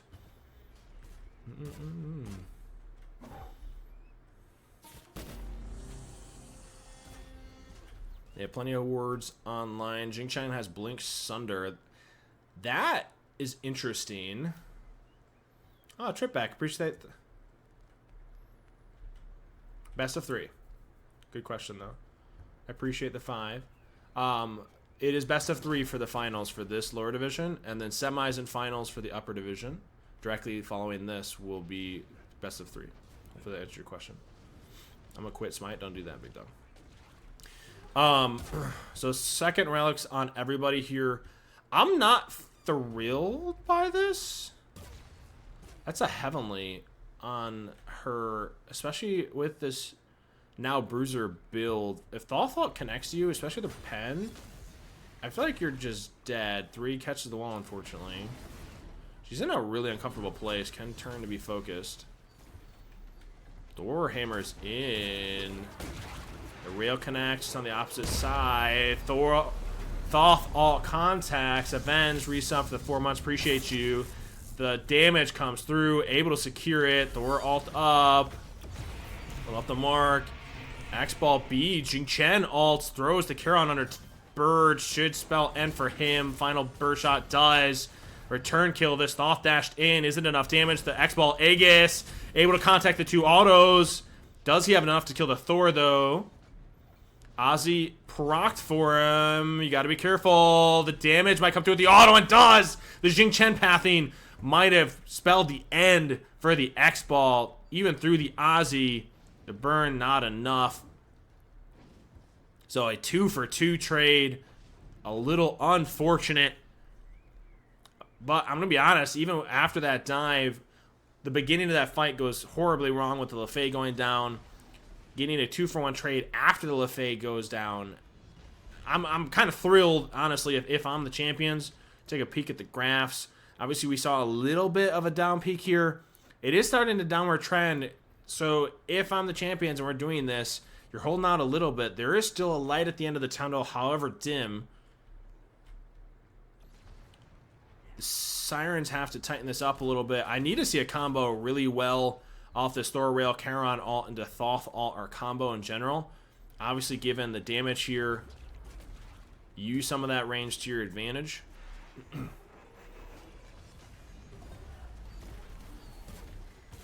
Thoth just trying to get as much damage as possible. The Jing alt looking for this Charon post dash, forced to alt. He is under tower, taking all of that damage. Isn't enough on the last swing. It contacts, but the Thoth alt contacts the LeFay. Both relics are used. Beads and Heavenly are down. Thor is alting. Pass back into tower because he knows he has to. Thor has full combo up. Gonna have to hammer away and does. Jing trying to take on the 1v1, buying some of that separation for the Thoth. A big trade here for the Caesars champions.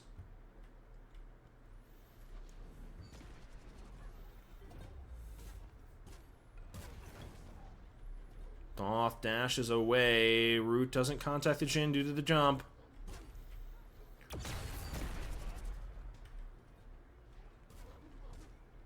These extensions are just off the mark if we're the Sirens. Plenty of ward coverage. 3 wards down, 2 of them almost on top of each other for the champion. Jin getting poked. You gotta be a little careful. He is at kill threshold. Root comes across for the LeFay. Should be forced to back. The big thing I had to keep in mind, both relics are spawning here for the X-Ball, but you have... This LeFay has got to be really careful. Both your relics are down. You are going to be the target for the Sirens on the next pull. Chesters are pulled and purple. Should be pretty well secured. So our height for the Sirens starting to decay a little bit here. The War is soloing way. We're getting some damage down.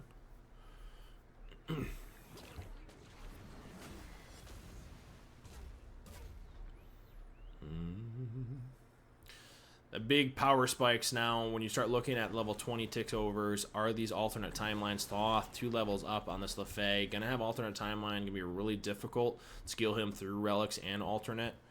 I want to see that forced late game. A lot of that pivots around how this X-Ball does based off the facilitation of the Jingchen Lefei.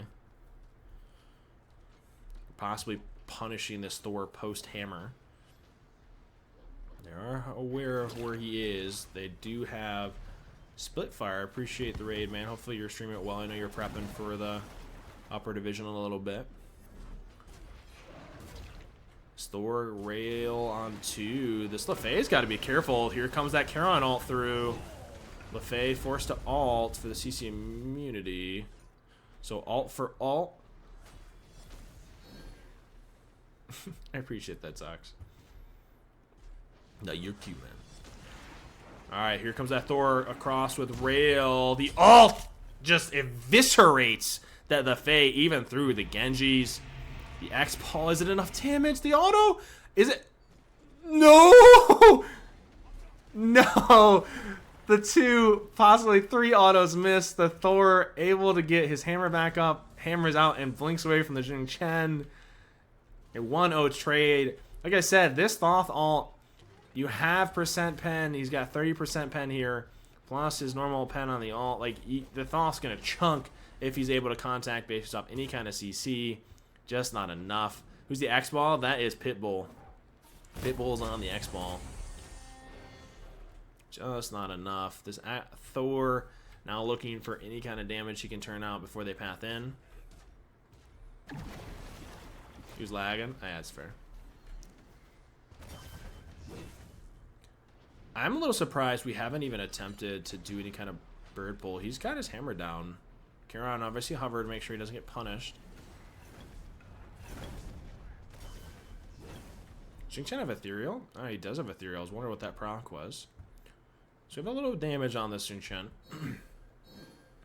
Notable, you have a Demon Blade, so you have plenty of damage here. If this X-Ball is getting closer and closer to final form, if you will, Super Saiyan it up, he's going to start he's going to start as if he isn't already chunking substantially if he is able to get his hands on anyone. This Lefei is still the center of focus, though. You don't have beads on this X-Ball either, so the CC is going to prove more than enough. There's that rail we just mentioned. You didn't even need Thoth. He's off the map. Thor ult just to create some of that zone. Lefei now the target, more than enough damage. The Thoth damage coming through based off of CC.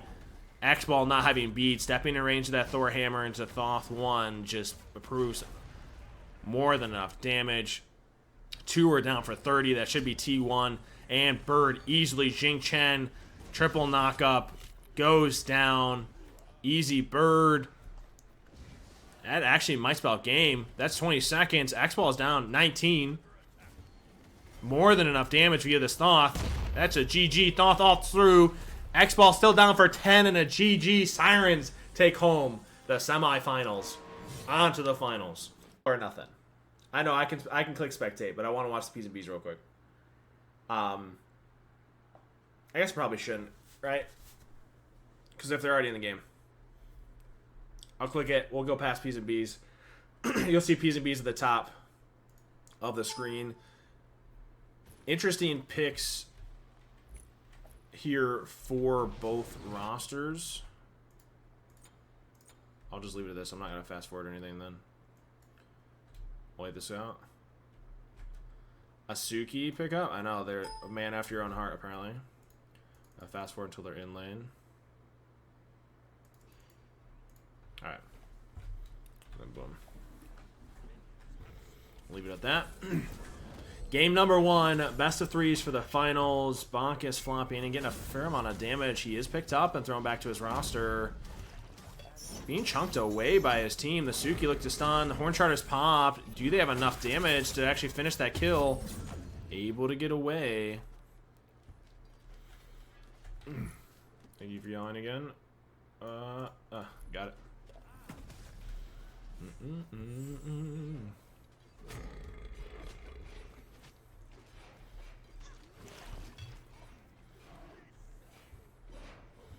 So red should be secured by the Sirens. They were the aggressors. So 1 buff for 1 buff. Red picked up by the Tsukiyomi. I'm assuming it's going to be this Bluestone Thieves and a full damage for the Suki.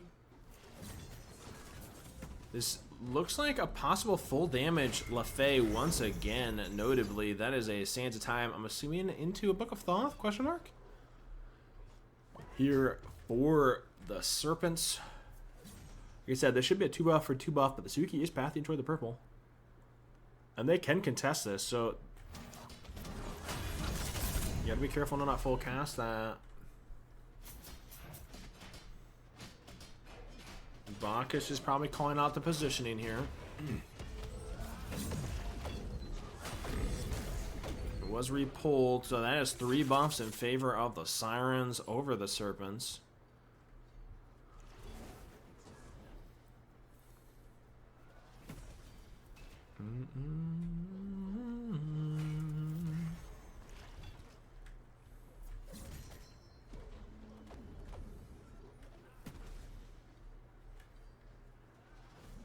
Nothing. I don't know, when you start talking about end game potential,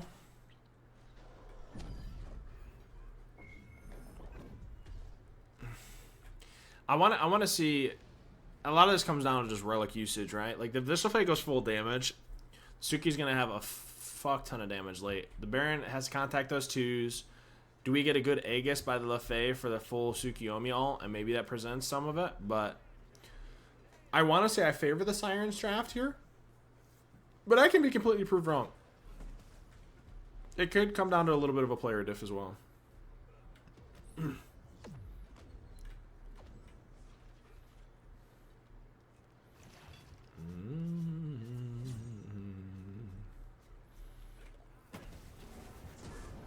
Baron is electing to go that build, a Vamp and a Pythags. I'm assuming it's going to be a Genji's first.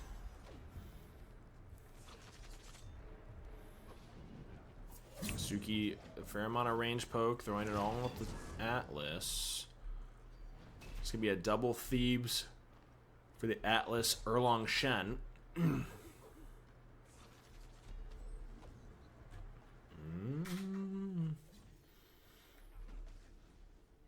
The Bacchus pulls Chester to lane for the Sirens. Double pin, but no follow-up as he's got full wave to deal with. I mean, a lot of this is going to be this Lefay getting damage online to be able to combat this wave clear. Red is spawning, should go to the Sirens. Serpents giving it, and immediately going their own blue.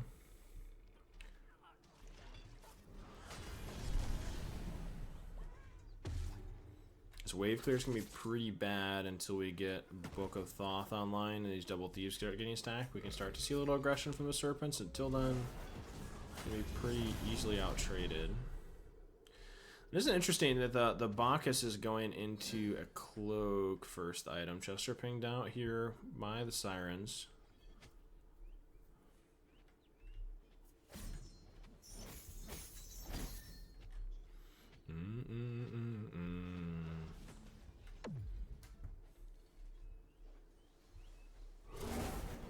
Tank Artemis is big. Don't you be talking shit about Tank Artemis, you know? Goes hard. Bacchus is hovering. I mean, it's notable that you have 3 beads on the side of Serpents for this Baron. I'm waiting to see, I'm assuming it'll be a double shell. At least 1 shell for the Suki ult, and then Aegis for the Lefay. She has Book of Thoth, so we have a decent amount of damage. It is a triple buff rotation once again by the Sirens, so starting to accrue a little bit of a lead here.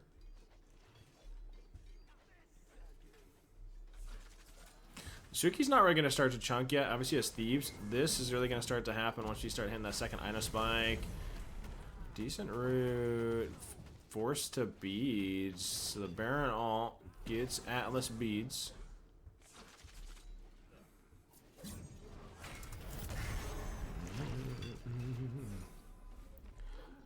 I'm trying to think when this actually goes in favor of the Serpents.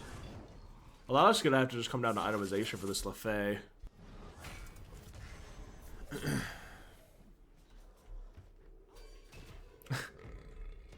Definitely not how that works, but it's alright. Good knock-up immunity by the Suki. The pull wasn't going to catch that, but...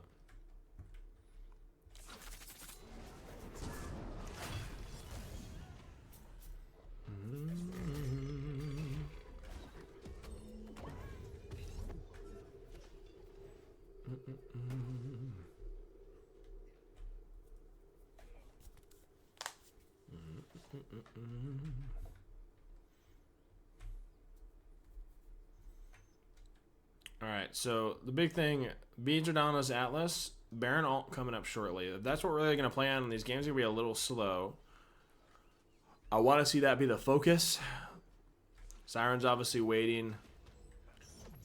Could knock him immediately again by the Tsukiyomi. Obviously that change came, I think, 2 patches ago, if not just this most recent patch.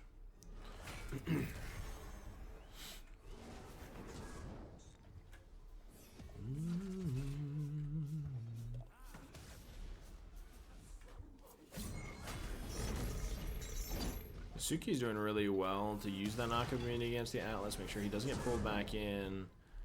This Lefay damage needs to come online ASAP. Looks like a Book of Thoth into a Divine. Divine not there yet. The Erlong Shen ults the Tsukiyomi. Not much follow-up onto it. Atlas able to just dash away. Still didn't have beats for 50, but not able to pull him back in. Should result in an easy red here for the Sirens, but the Serpents are feeling confident enough to step in with the Baron all down. Weren't able to steal it. Secured by the Tsukiyomi.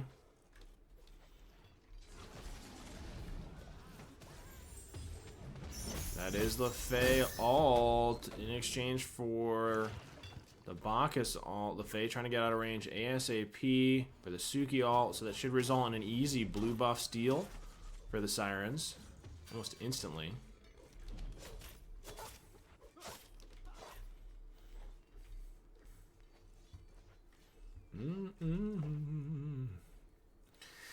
I mean, I think I heavily favor the Sirens roster. I just don't know at what point this actually gets kill potential. I mean, as soon as we have Toxic Blade for the healing and a Divine as well. Might be just a draft differential.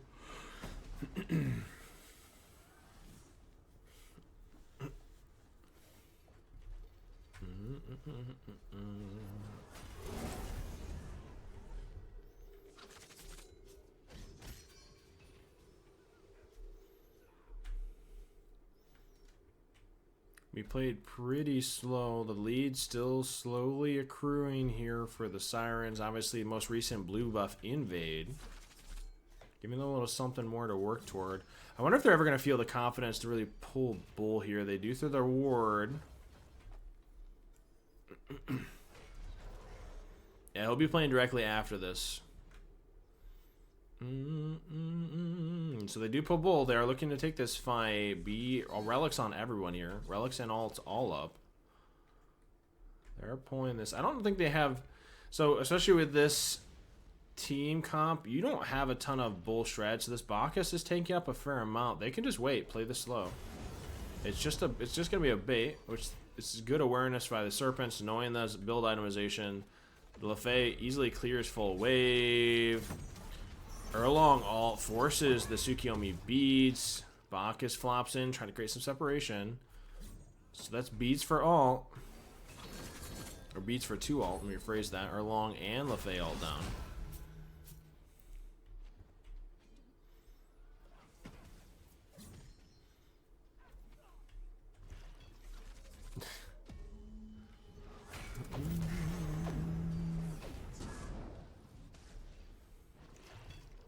It's going well, Terrified. How are you, sir?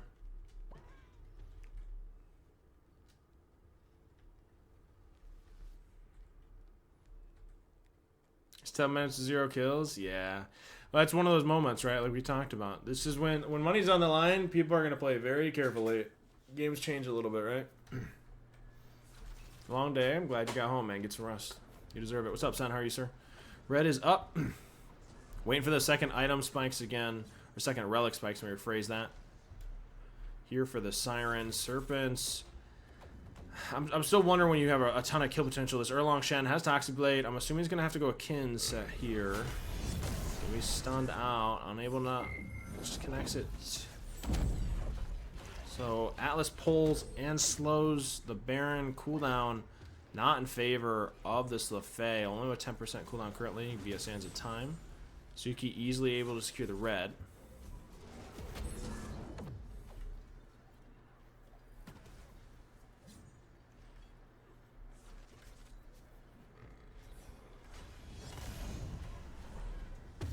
Yeah, out of the turtle stance, yes. That was a while ago. That was like beginning slash end of last season. Unfortunately, I'm not really happy about that. The turtle does not knock up anymore. Friendship leak, that's crazy. You're talking about the SBL, surely.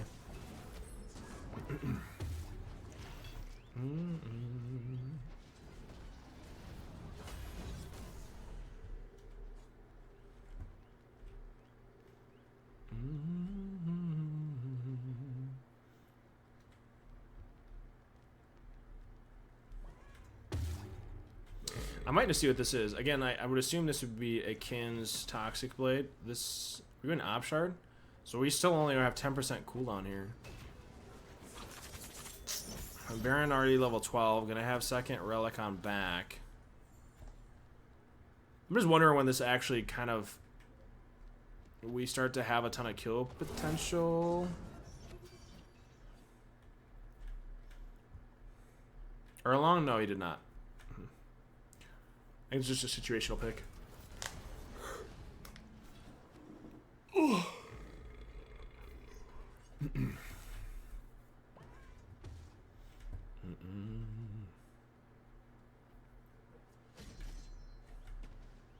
This build is about to get a big spike when Typhons is online. Obviously, for that full rounded, already has 40% cooldown. Typhon's going to synergize with the Pythags and Vamp, as we've talked about numerous times. It's pretty easy here. We get our Typhons, one more item for the Suki. They just pull Bull very easily. I'm not as confident about the Serpent's ability to win a team fight here. It's going to come down to a mistake. Or a big play, let me rephrase that. LaFay is about to take over to full build.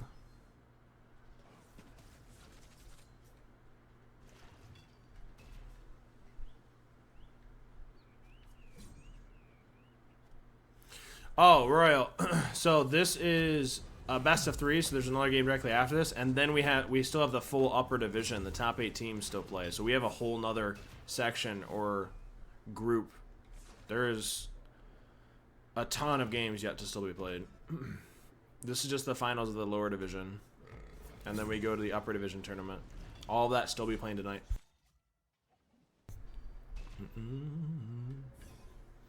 Yeah, much more.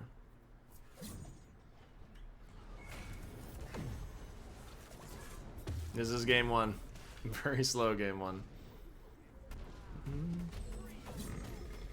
That's beads on the Atlas. I mean, like, this is gonna come down to one big pick, maybe 2, and this is gonna break wide open. In my eyes, I think Sirens win this pretty freely. When you hit the Typhons and the third item damage on the Suki, they just pull Bull and run it down. I have to see something more from this Serpents team comp to really think they come back out of this. The knock-up immunity for the Suki into the Atlas. Instead of Kins, we went Xe for the pen. I just don't know if we ever have a point where they have a ton of kill potential here. If I'm the Serpents.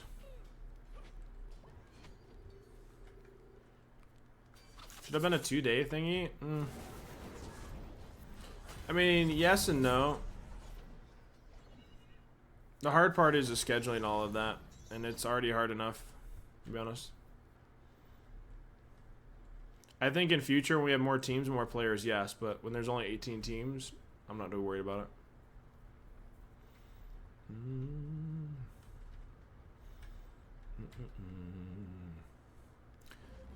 So this has been, dude, this creep has been ever so slight. Just based off buff rotations and wave coins under tower.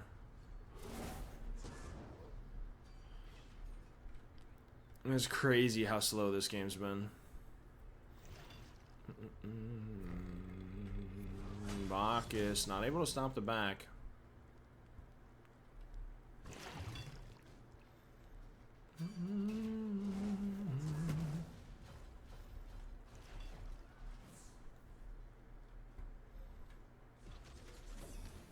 Here comes the Erlong ult. This is that all in. Atlas ult as well. Beats immediately forced. We got him to half health. That is all 3 ultimates used and only beads secured off the Suki Omi. Got him to half health.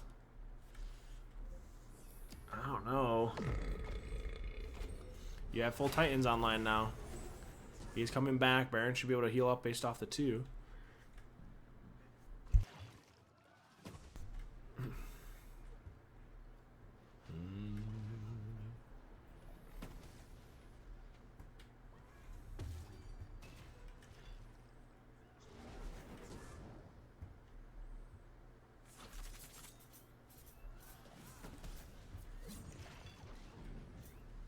Suki's doing really well with the ranged autos to kind of auto down this tower. However slow that might be going. Should be Baron back. This should be a Typhons. And is. So there's the item specs we'd mentioned. It should be pretty easy at this point.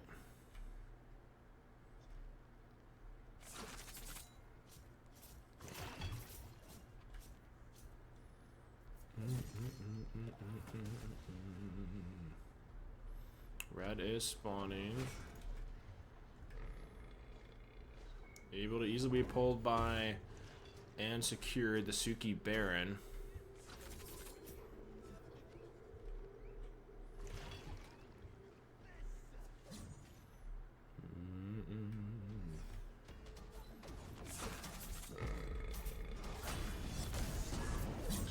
Erlong slept on late game? I mean, I guess we'll see it. I'm just not thrilled about the comp. This is a head and showed a ton of potential, yeah, but I agree his ult and pin could do a ton to lock down this Baron and Tsukiyomi. I just don't know giving this lead up is going to do a ton here. Looks like Sirens are content with slowly weaving or whittling down this T1 based off Tsukiyomi ranged autos from outside the tower, and that being proving more than enough. He is doing a ton of work with it.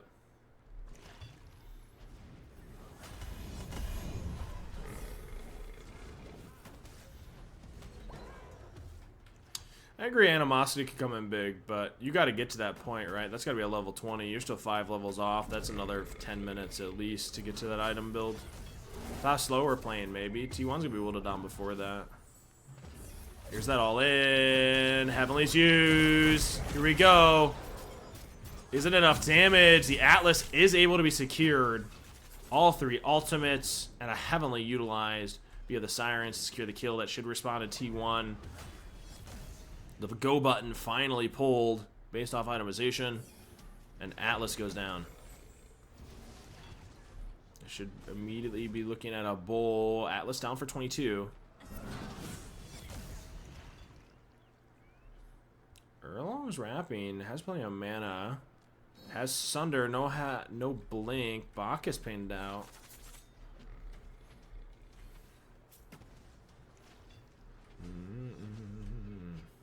Atlas is up in 2.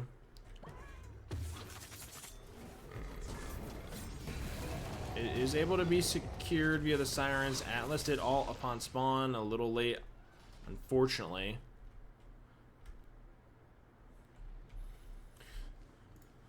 There's a big spike here for a kill. First blood and a T1. A 1 kill on the map. In a 20-minute game.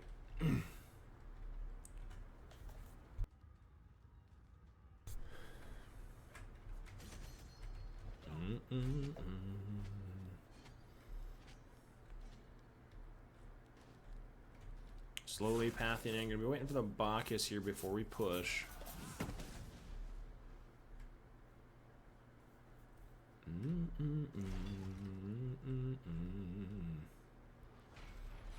Electing to get red. Goes on to the Tsukiyomi.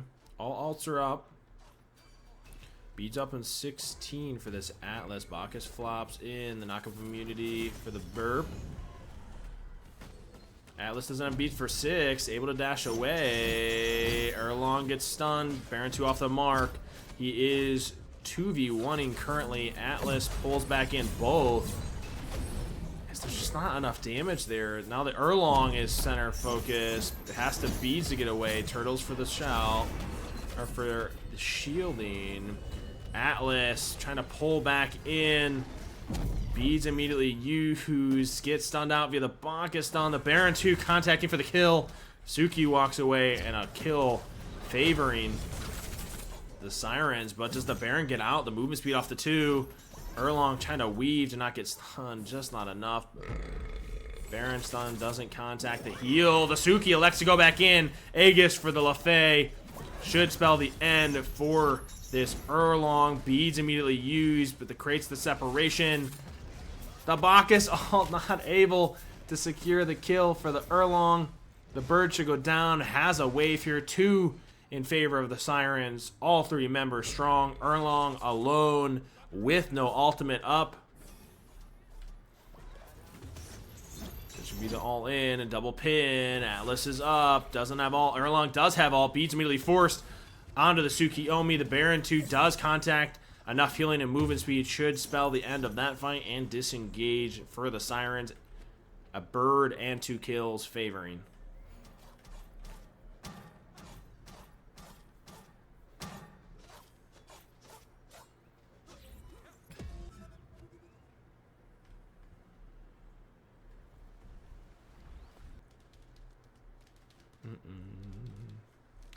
He's no real. Yeah, I agree that no blink. We have no real way to really cover ground or gap. The problem is, like, from what I've seen, I haven't really seen a ton of kill potential when he's doing it alone.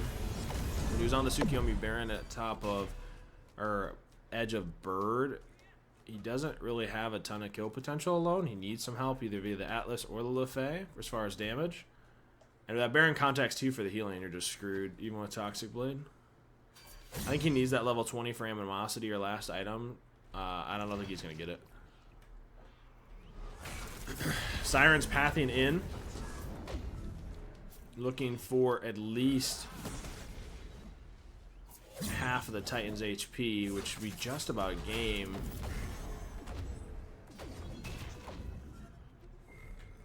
Atlas looking to pull again. The Bacchus burp for knock of immunity. The Suki just throwing all of his range 1s at the Titan. Should spell more than enough damage for the end of the game, and is game number 1 goes to the Sirens.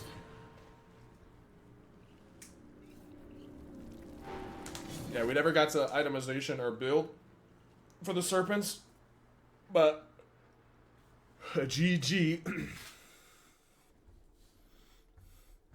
Again, this is a best of 3, so we're going to wait to see how this game number 2 goes, or what changes they're going to elect to go. I need to see a difference in draft for the Serpents. Boyola on the Suki to go through is a wild thing.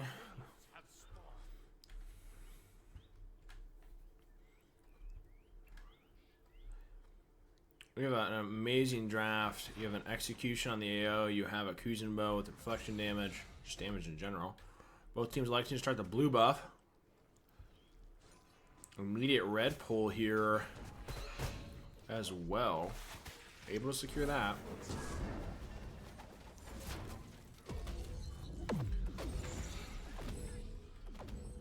Full wave clear. It should end up 2 buffs for 2 buffs. Is there any...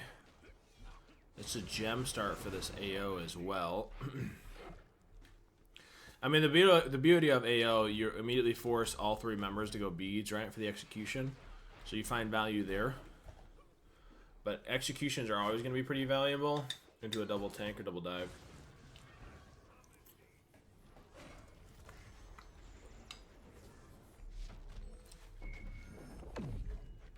I actually caught the dash. Sorry, boys. I'm stuffing my face a little bit because I need to eat. Hold on. Sirens run game run.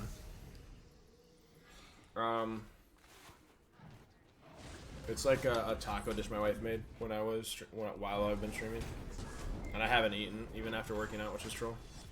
We still got plenty to watch, so.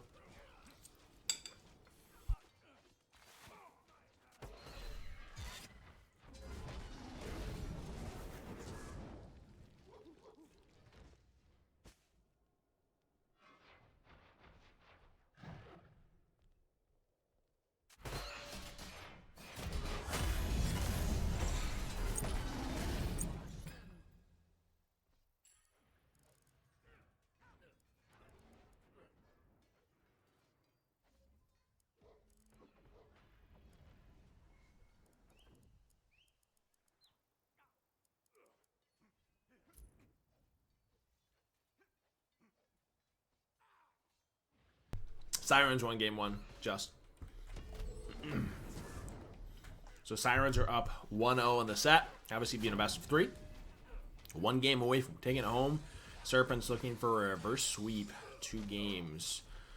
Level 5's ticked over here for the Sirens.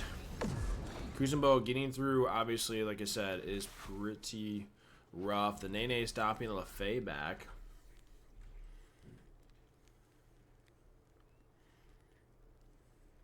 Hachi looking for the range ones, obviously hitting the tower, trying to stop the back as well. Unable to.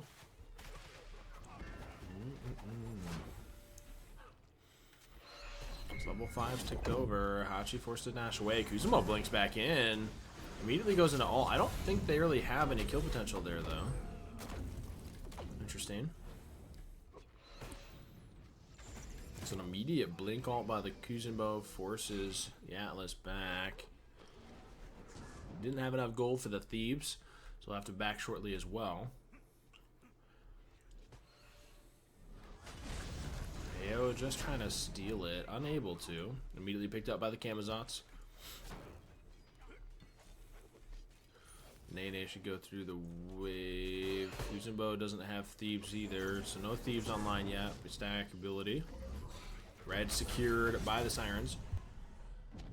So buff for buff. Should be an easy blue pull as well.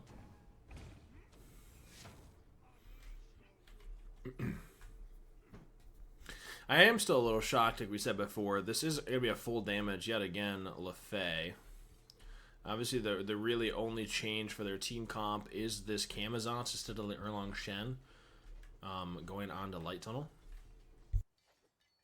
All Thebes are online here. 4 Thebes.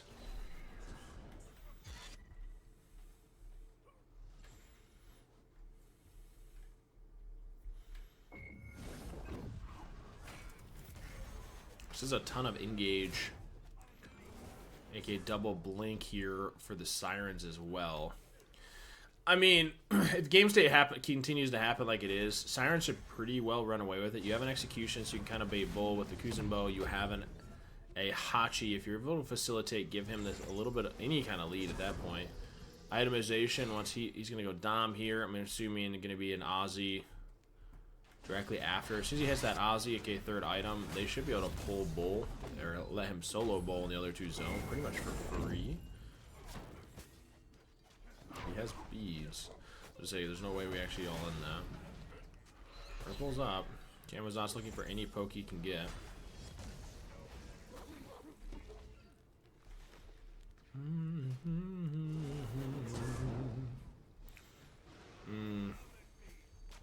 The Camazot's able to just jump away. Kuzenbo all extended.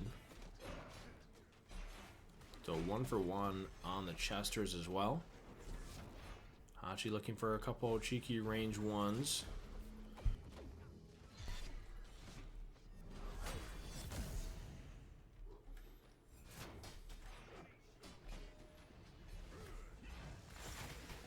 Gotta be a little careful here. The Camazot's out trades really hard. So purple was secured. Immediately we picked up by the Hachi.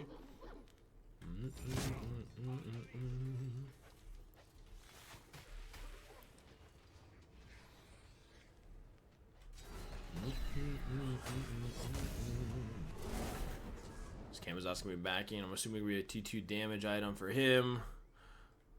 Looks like a Genji's or a T1, so I don't even have the gold for that.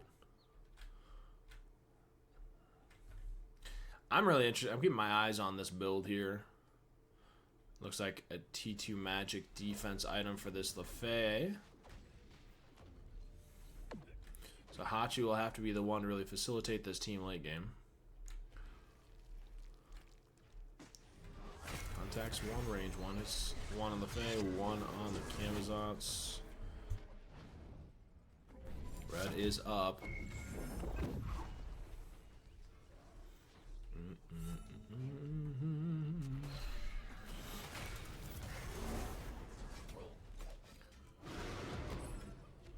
So red secured and placed on to this AO, aka Kwong. Slow field down.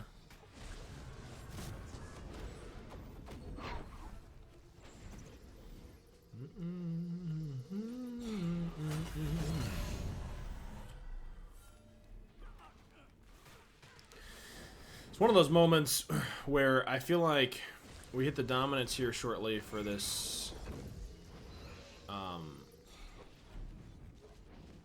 for the Hachi men. It's going to come down to itemization. This Camazot's going to do a ton, but the mobility and safety of this that comes with the Hachi dash alt is going to be really hard to get on top of him. So you need a blink. He's going to have second relic, which I'm assuming is going to be an Aegis.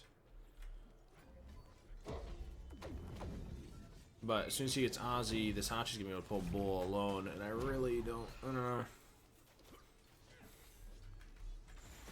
Kind of just sailing out the slowly creeping up this lead like they did last game. It's going to come down to one pick. The big difference is they don't have the Tsukiyomi for the Sirens, who's constantly range autoing the T1 down. So unless they get a pick, I think they will just go Bull and force a fight.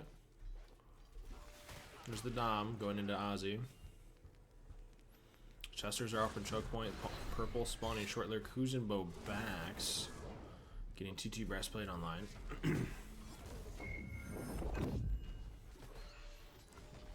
She autoing down this Atlas.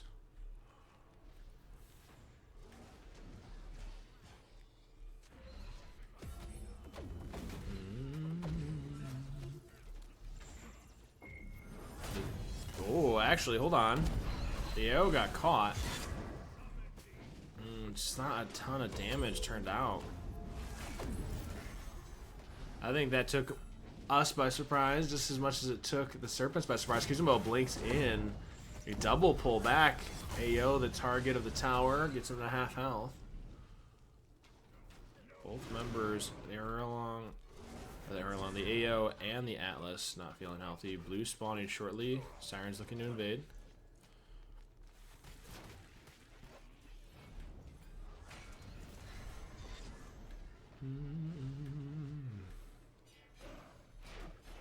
Good reflection.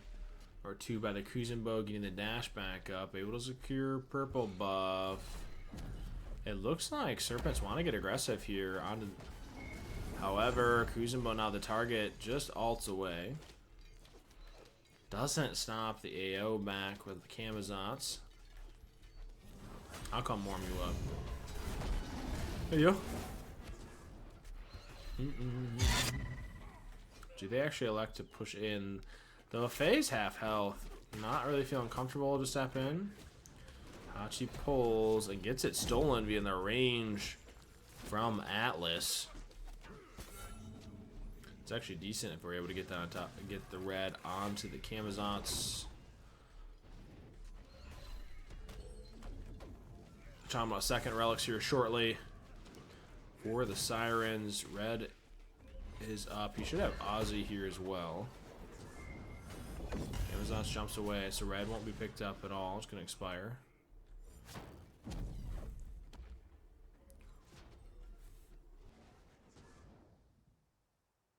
There's the Ozzy. So now this Hachi's able to solo Bull.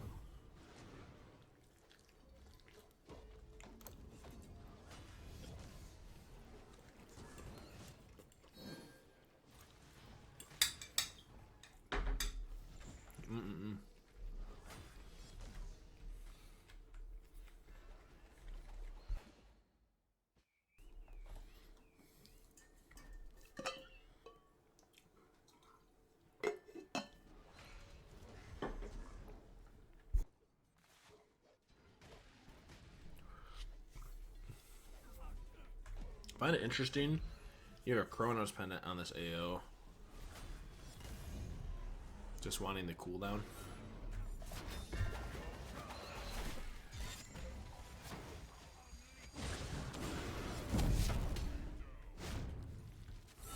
Okay.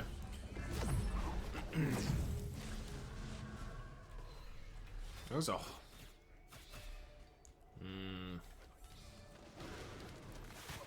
Okay.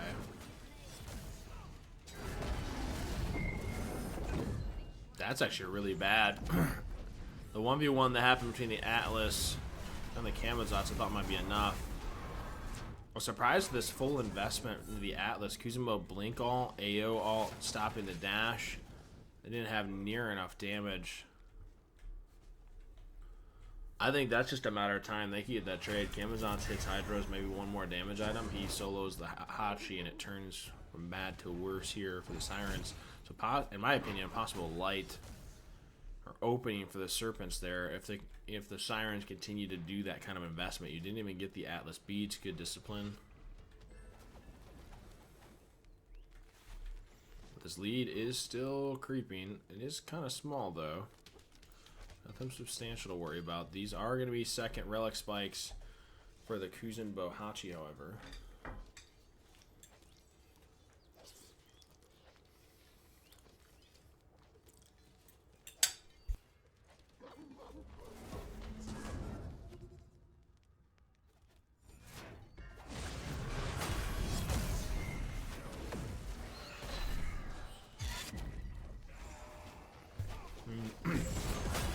Atlas Dash got caught. Here's the moment they actually have a chance.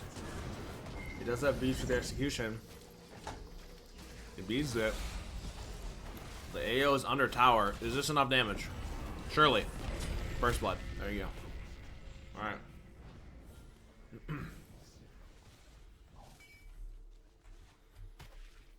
So we fell for the bait.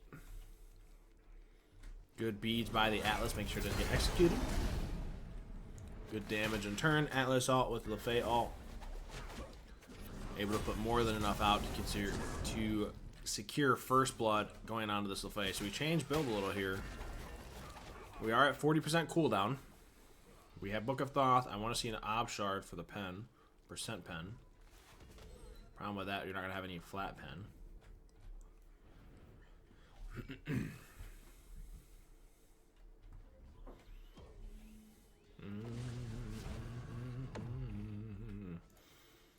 That is it. That actually evens. So you can see the value of first blood immediately swings that back almost dead even. First blood and red buff.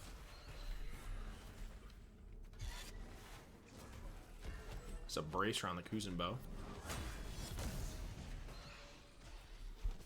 You gotta be careful. The Atlas doesn't have beads and can easily get executed, and does for a turn kill with the beads down. The safety punished. This AO immediately hovers toward Bull. Should be able to solo this. He does have Typhons. But the Hachi, the overextension, could have played that a little slower. Immediately goes down. The Kama 2 for the slow. Both 1 and 2 off the mark. They have blinks. Kuzenbo missed the blink push.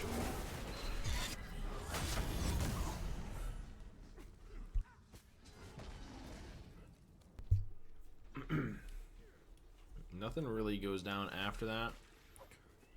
Hachi ultimate expend, or was expended. No, I didn't actually extend it because he died. Gets Aegis.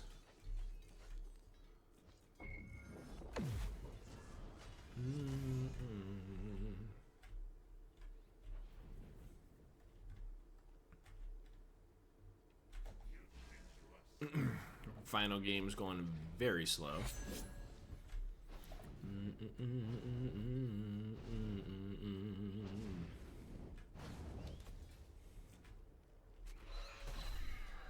There's the damage we know and love from Camazons.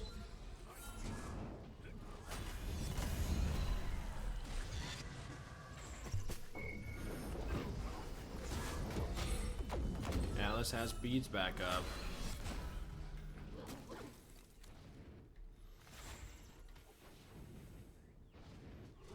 Red spawning shortly. Lefay 3 off the mark.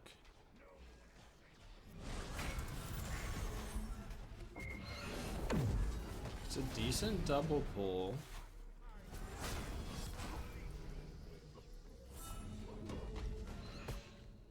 Hachi pass over to the red.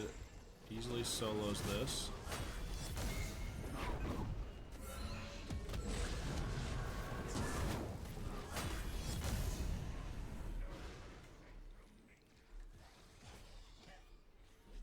I want to see a Demon Blade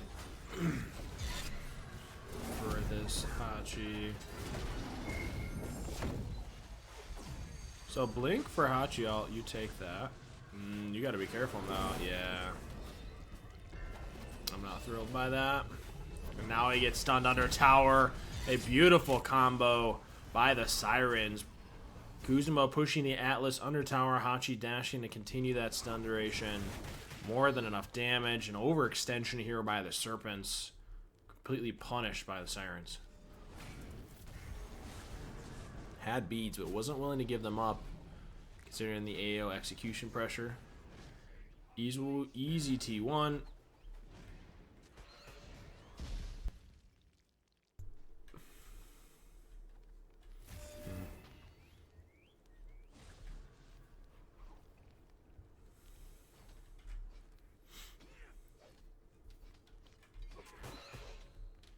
So 2-2. However, a spike return favor toward the Sirens.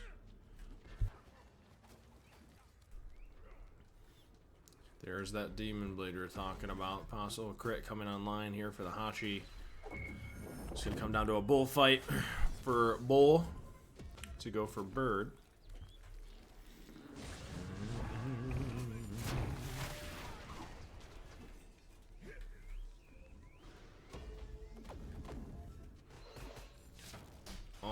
Hachi ult should be coming up shortly.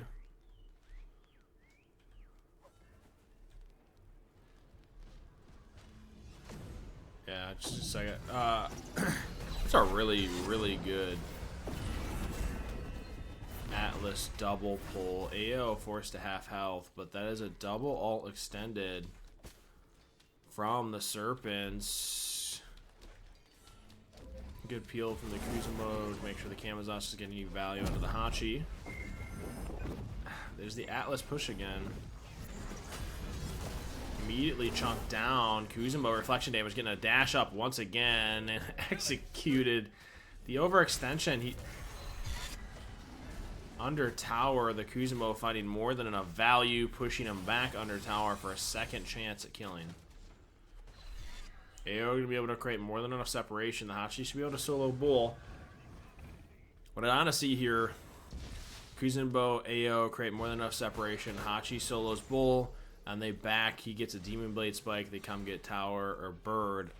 Get a possible pick, end the game. It should be pretty systematic at this point.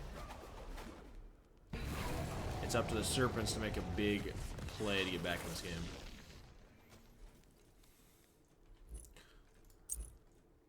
Oops.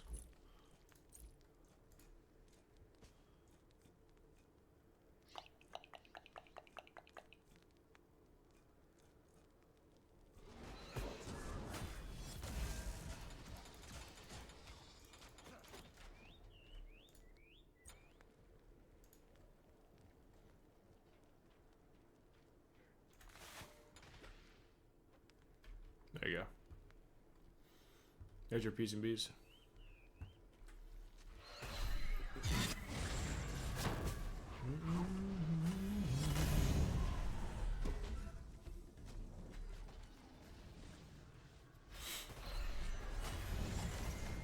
Camazot's got a blink onto the Hachi. He has Demon Blade. He is looking to cover ground. Is it enough?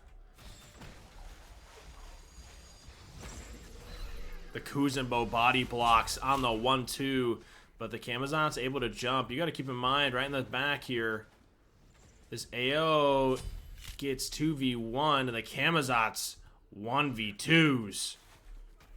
A 2 for nothing swing back toward the Serpents. That's a huge fight here for the Serpents to come back into this game. See a bit of life here. What seemed gloom, or doom and gloom, immediately turned. Hachi's down for 15. Kuzenbo blinks. Doesn't have ult yet. Goes for the reduction damage for yet another push. Camazot's able to auto down that tower pretty much for free. He's got to be careful he doesn't get picked.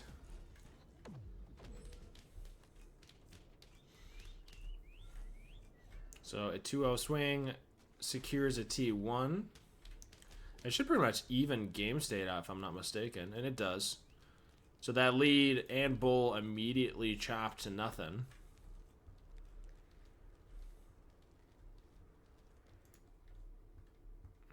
You have a Spectral online for this Atlas. The Obshard Soul Reaver that we wanted to see from this Lefay.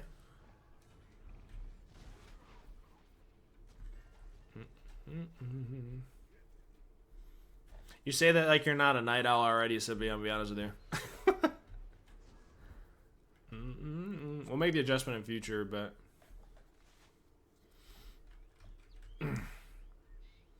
I know. I didn't expect it to be this long, to be honest. It's equally my fault, though.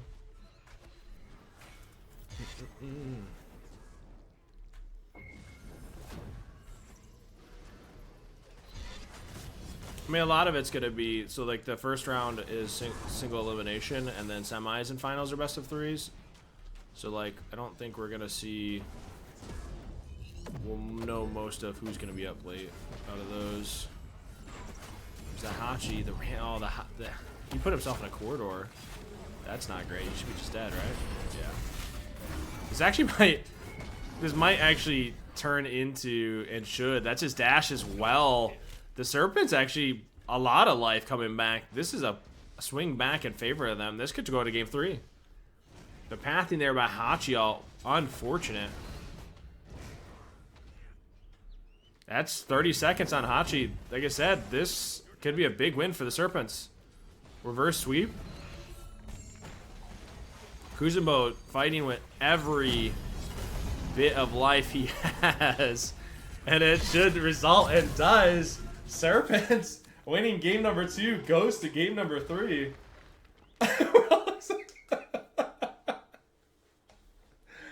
Oh, man. Okay. Well, I'll be honest, I wouldn't have told you that's how that would have gone. Do a dash.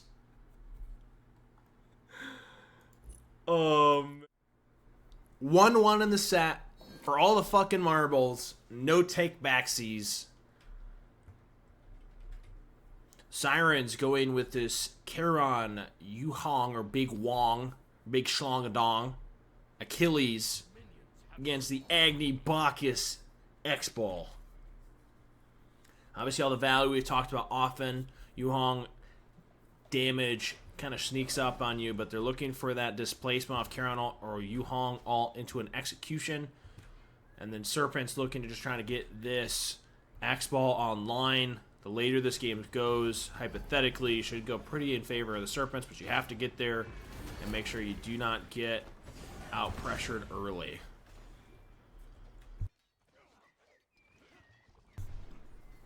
You just saw triple Aegis? Yeah, that is triple Aegis, yeah.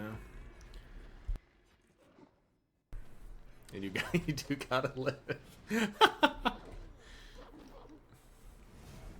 Ain't nobody gonna die, bro. Ain't nobody gonna die.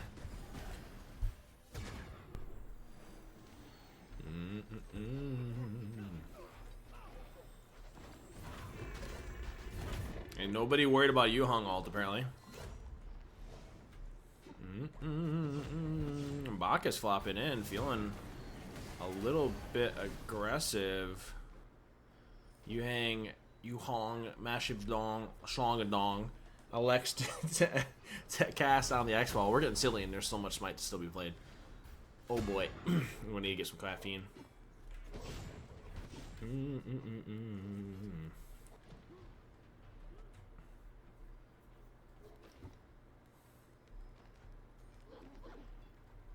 Never liked the huge wang. When it comes to a meat check, you know what I'm saying? It's definitely worth it.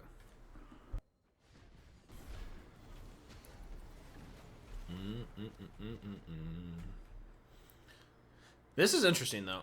So, Light Tunnel is on the ADC, goes Death Toll for the mana sustain, obviously, in the X-Ball.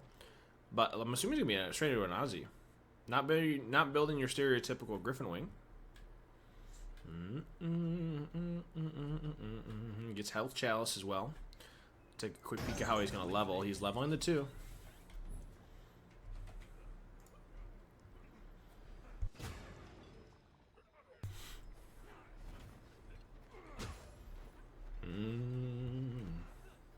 Ultimates are up for the Sirens. Root a little off.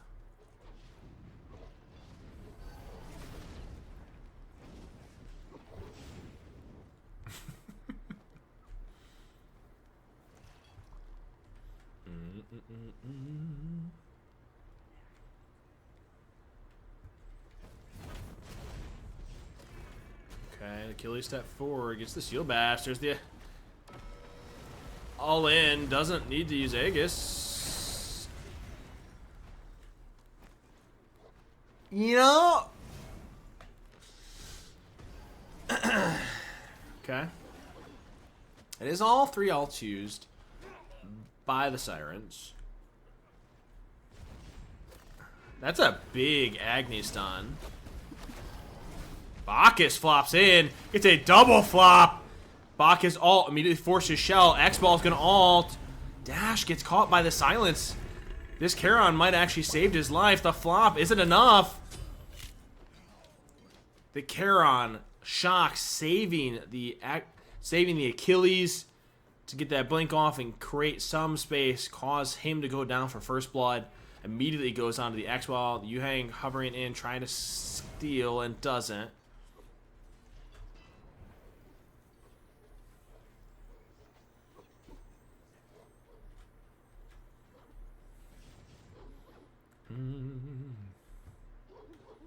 It's actually a big start when you think about that. Kill went on to this X-Ball. That's exactly what you want to see.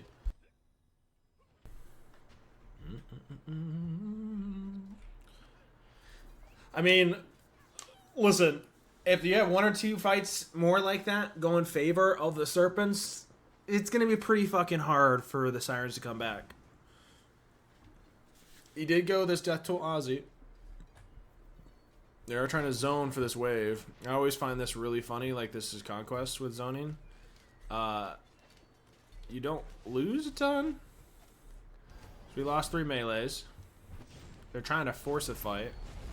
Because Yuhang now is half health from that damage.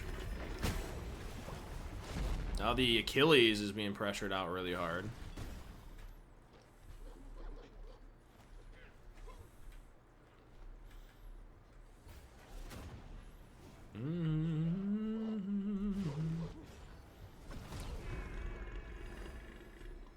Bacchus trying to find any value on that stun. Agni putting forth a ton of work with these ranged bombs.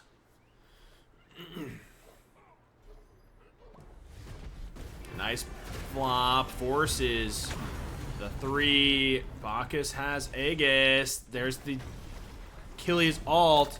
Do we have the damage though? So ult for Aegis.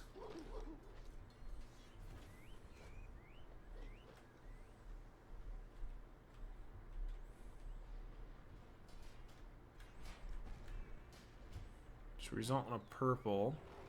So purple and red.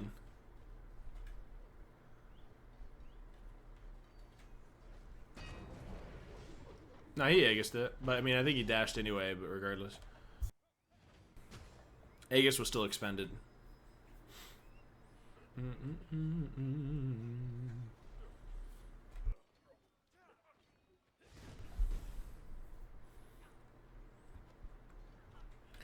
Still gonna be interesting.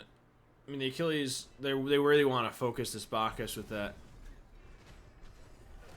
Aegis down. He's gonna be the center focus for that. Could have saved Relic, yeah. Didn't want to risk it going down. The red spawning shortly. There's a double bomb from this Agni. Yuang just trying to get any damage or poke. Half health right away.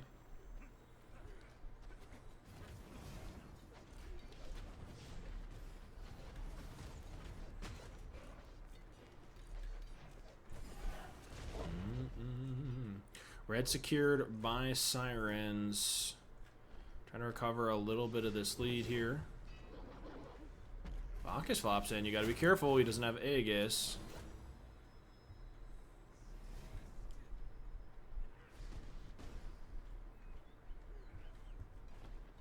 ID rocks over the wall.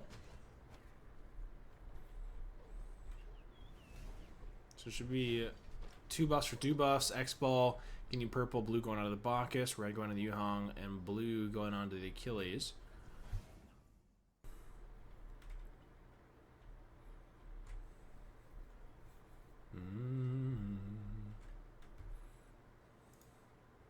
Kind of stagnated it after that first blood.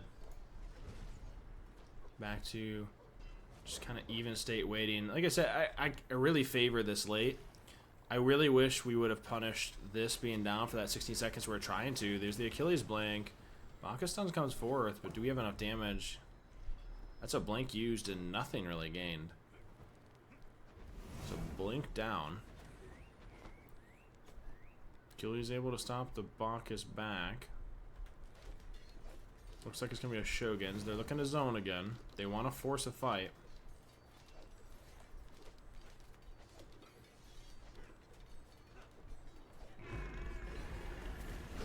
So he cancels cast. A nice double stun.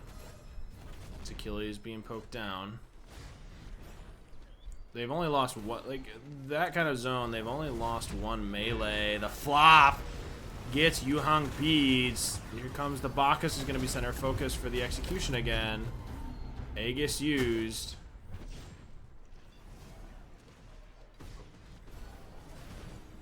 That's a fair amount of damage onto the Agni, however.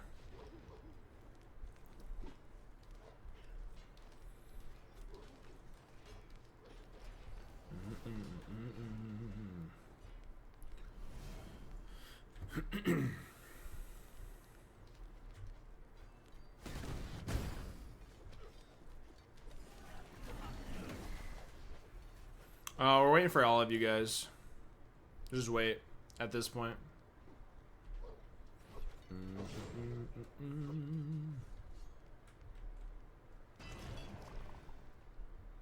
I was gonna say start, but we have some people in games, so just wait until this is done.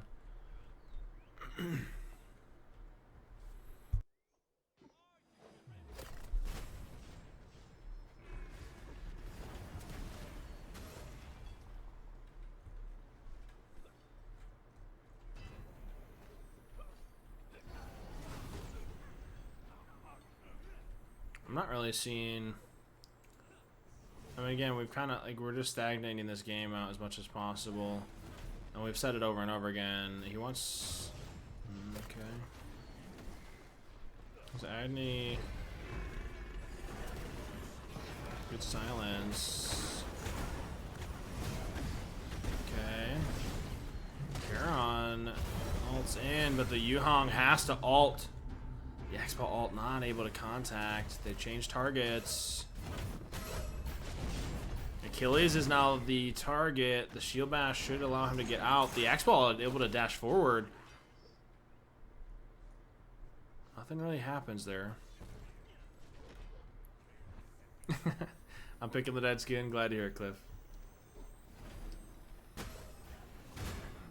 Red able to be secured by the serpents due to the pressure that they had. You already have Dom. There's going to be an Xe here for the X-Ball.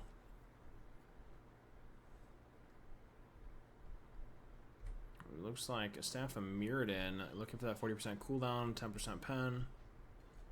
Obviously synergizing well with Agni Bombs, aka ult.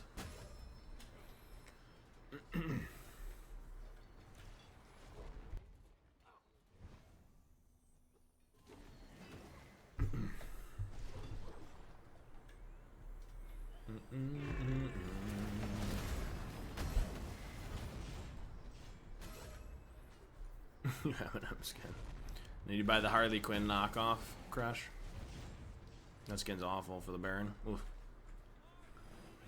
Killers wants. I mean, they still have Aegis on everyone, so like the Achilles executions don't really get them anything. And can they really pull Bolt with this comp?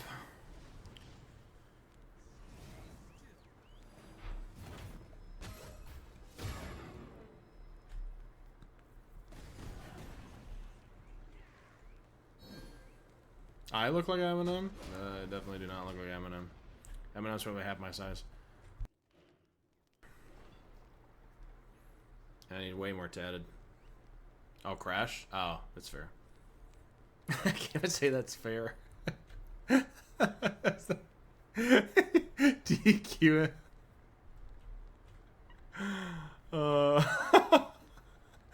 Dwayne "The Rock" Johnson? Not even. We're capping out our brain cells. Achilles wants to blink here. Here it comes. Surely. Doesn't. Silence off the mark. Dude's glazing. It's a big flop, but I don't really get much from it. It's a lot of dancing back and forth till we get items. I think it's gonna be much of nothing until we get itemization online. And at that point, I think I heavily favor Serpents. Unless you get a cheeky Wuhong alt in the full cast. It's a double flop. Silence out on the burnt for the stun after.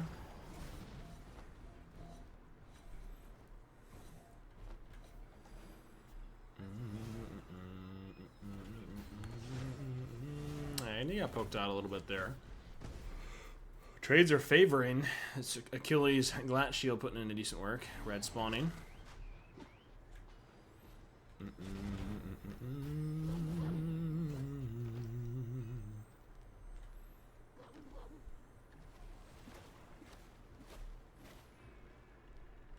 Stops the Achilles back. Looking at second relics. Beads Aegis. I'm waiting to see what this Bacchus does. That's Thorns on the Achilles. Looks like it's going to be a Midgard here. And Horrific. What are you going to be asked about? I'm practicing vulnerability. It's big. It's good steps. Probably wouldn't practice vulnerability in front of a bunch of sharks / piranhas, aka this community. But we welcome it here. Be fun.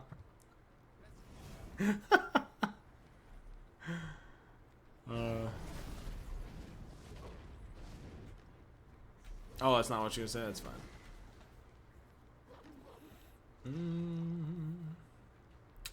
It looks like a pride win here for the Achilles.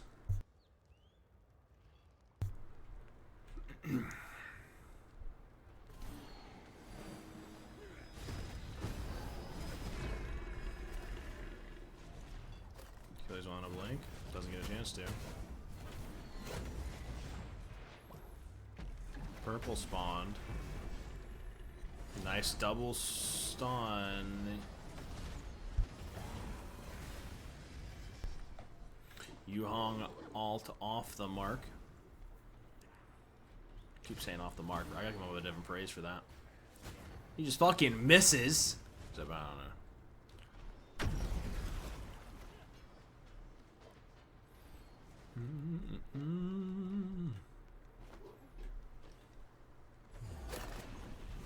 Miss the silence. We miscast the Yuhong. Without the X ball hitting this Achilles, they don't really get much there. Achilles wants to blink. Doesn't. Finds Brock. The Charon's the target. This might be that step we were looking for and is. Achilles pops Thorns. Finally, a bit of life breathed into this game. Immediately disappears off the map. Has one pick. The X-Ball has 3 items. Ozzy and Death Toll able to solo this pretty easily. Now, the Achilles does have Blink. Does he get a path straight in? Doesn't. Goes to Wave. Should spell Bull.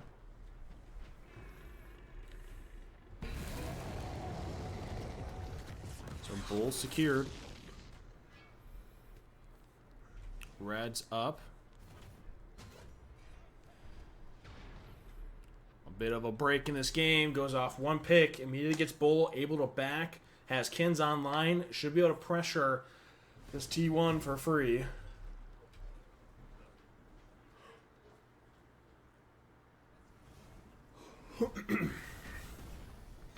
We don't have defensive relics. All relics are up for the Serpents. 3 relics are down for the Sirens.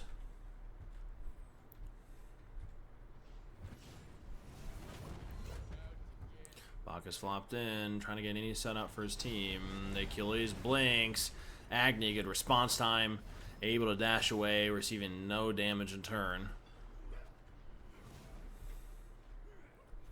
Bull about half expended. It looks like the Serpent's content with just waiting for more itemization or build before they really pressure this.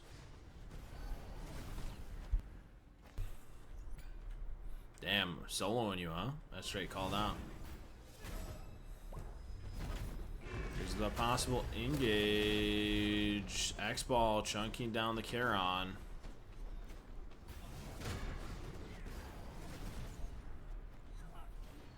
You gotta be careful. That turns into a little bit of a bait because we still have Aegis to this Bacchus.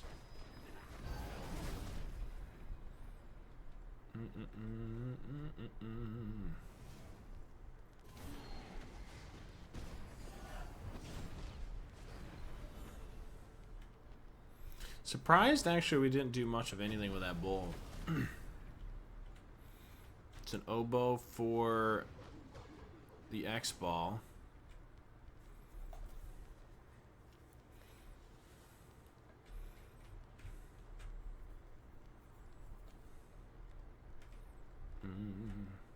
It's a purple on him as well.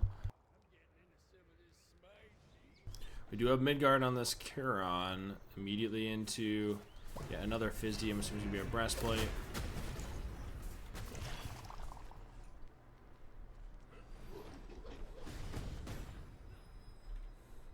This just comes down to itemization. They're just going to wait until itemization. And we talk about this often. I still heavily favor this X-Ball unless we don't relic or play position properly as the Serpents.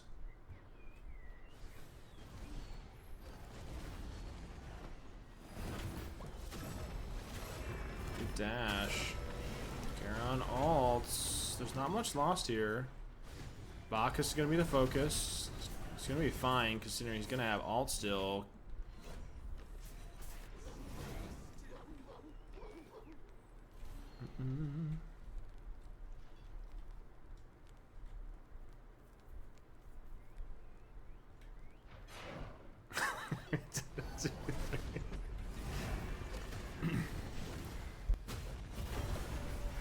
There's the Aegis. Okay, we're fine. That was a decent combination of the Yuhong ult into Achilles ult. Just not able to get the CC online soon enough.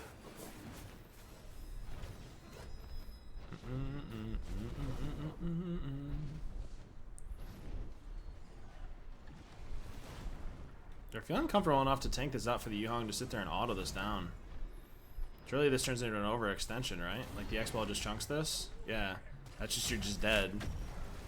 We secure the red, but then this turns into an actual dive here. Bacchus is healthy enough to get T1. Bacchus flops in, creates more than enough separation. The Yuhong has forced to beads. The Achilles is still down for 27. This could possibly turn into a bird now. He's got oboe. He has the itemization. Is it enough? Immediately secures bird. That's a T1 bird off of one pick. Just trying to poke down the T1. That is a big spike here for the Serpents based off a very slow game. Here's the lead.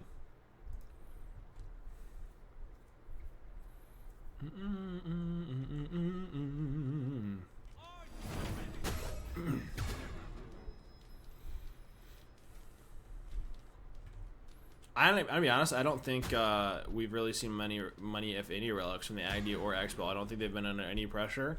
I think the Aegis on the Bacchus has proved more than enough. But just them having Aegis makes the enemy team not be able to dive them. I mean, you have an ADC late game. If they're able to position, if there's any kind of CC or setup, it's just they're dead. They just win. You just kill a tank and win the game at this point. X-Ball's that late game with his passive. I love the erosion pickup by the Bacchus. They're under pause, which is unfortunate that we're elongating this game more. They have an erosion against the Charon, which is awesome. Yeah.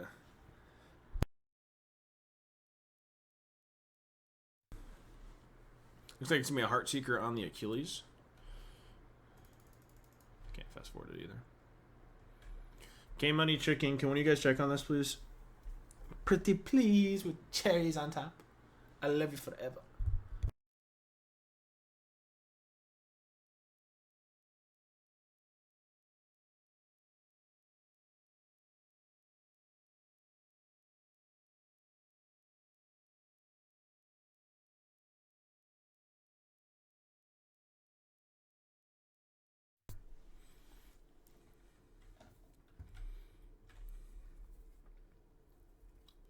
You won your duel as Big J. It's big. I'm proud of you, bro. I just want some pause, bro. Ah!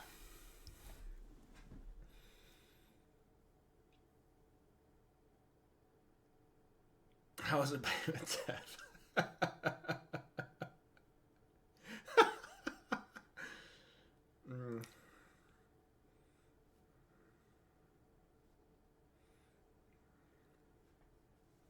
Dude.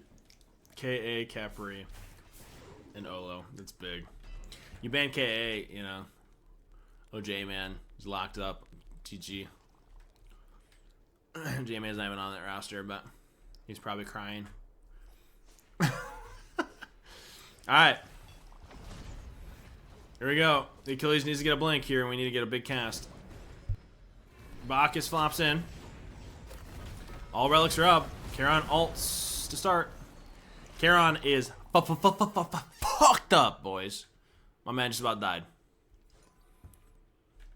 And the Serpents look no worse for wear. I'm gonna keep it a buck.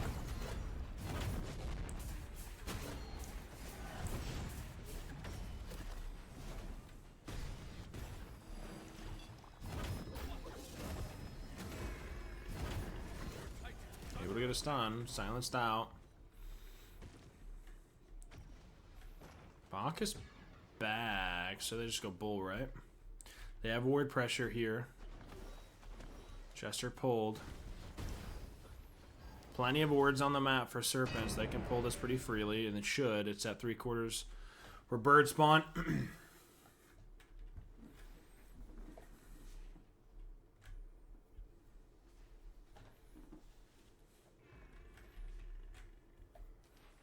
Bull pulled. Should be pretty easily secured. Bacchus flops in, gets a double flop off of one Agni Bomb, but not really a ton of damage put out. Has a Fire Wave here to work off as well. They elect to just go the red and back. X-Ball, I'm waiting to see this big back. It's level 18. What are you electing to pick up? He's going to wait for starter, it looks like.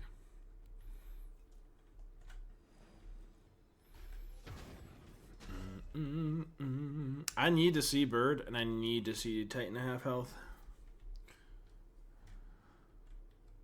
You want to try to operate, especially when this Yuhong's level 18 and not level 20 for alternate timeline to make it even harder. Embrace. There's a ton of poke. I wouldn't see why you wouldn't go and Embrace. Oh, okay, hold on. So, beads off of the X-Ball made him feel a little uncomfortable. Thorns were popped, though. The X-Ball, range autos, however, chunking. Sustain back up via Ozzy. Aegises are all in place, so the Achilles isn't going to be able to do much of anything. I say ooh like we got beads off of X-Ball for the first time, which is a little unfortunate. I will, yeah. Next time it'll be upper and lower. It will be split 2 days. There'll be 4 members per team. There'll be a lot of changes. Again, you guys gotta remember, I know I'm not trying to do this to you guys. I don't want to sit here for this many hours. At the same time, I'm also trying to gauge, like, no one's ever done this. Yeah, there'll be 4 members of a team because of all the roster changes and people dropping out or not having a ton of availability. Like, there'll be 4 members per team to try to offer a lot more flexibility to the teams, but also make it a lot easier as sub. And then the prize pool will be going up. Yep. Yeah, true. Just get a sandwich. No, a sub. They're not. Yeah, it's not 4v4 Joust. We turned it into Siege. No, like it's hard enough to siege as is with 3, bro. No, it's not. Soust. Fuck no. See, I think he heard us. I think he heard us, bro. See, he said it. We said embrace. Crash. He hears us. My tunnel listens to us.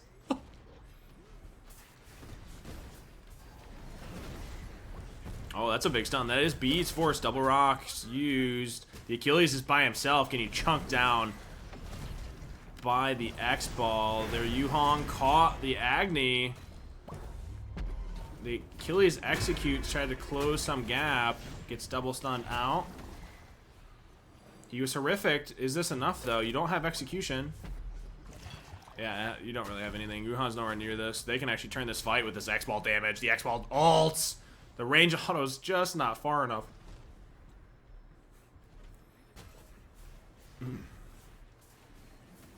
I mean, this is just an ADC late game at this point. You force this game to 30 minutes. You haven't yet to begin to force these Aegis for the execution. It's just a matter of this ADC is just going to shit on a tank, and there's going to be a game. It's not going to take a ton of execution anymore. I think they just need to focus this Achilles, because the Chiron has ult and his dash for the knockup immunity, and then just kill the Achilles. Who's the MVP? I mean, I think it's the Bacchus for that reason. Okay, so we got the Achilles body blocked, a decent chunk off him.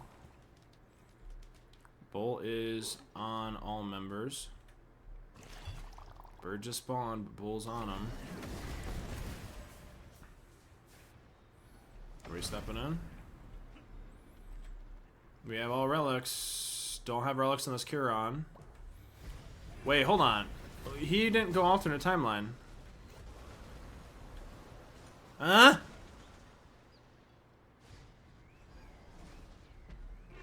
Are we sure that we just catch him and kill...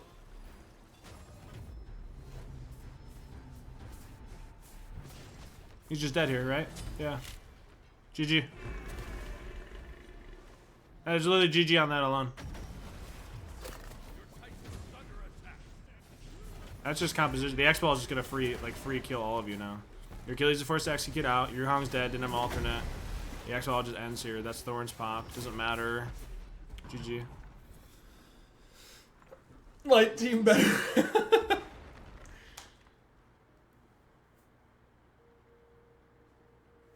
Yeah.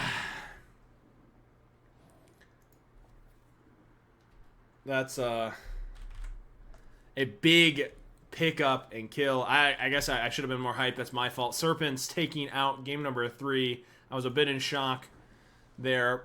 Congratulations to the Serpents taking it away. Really well done.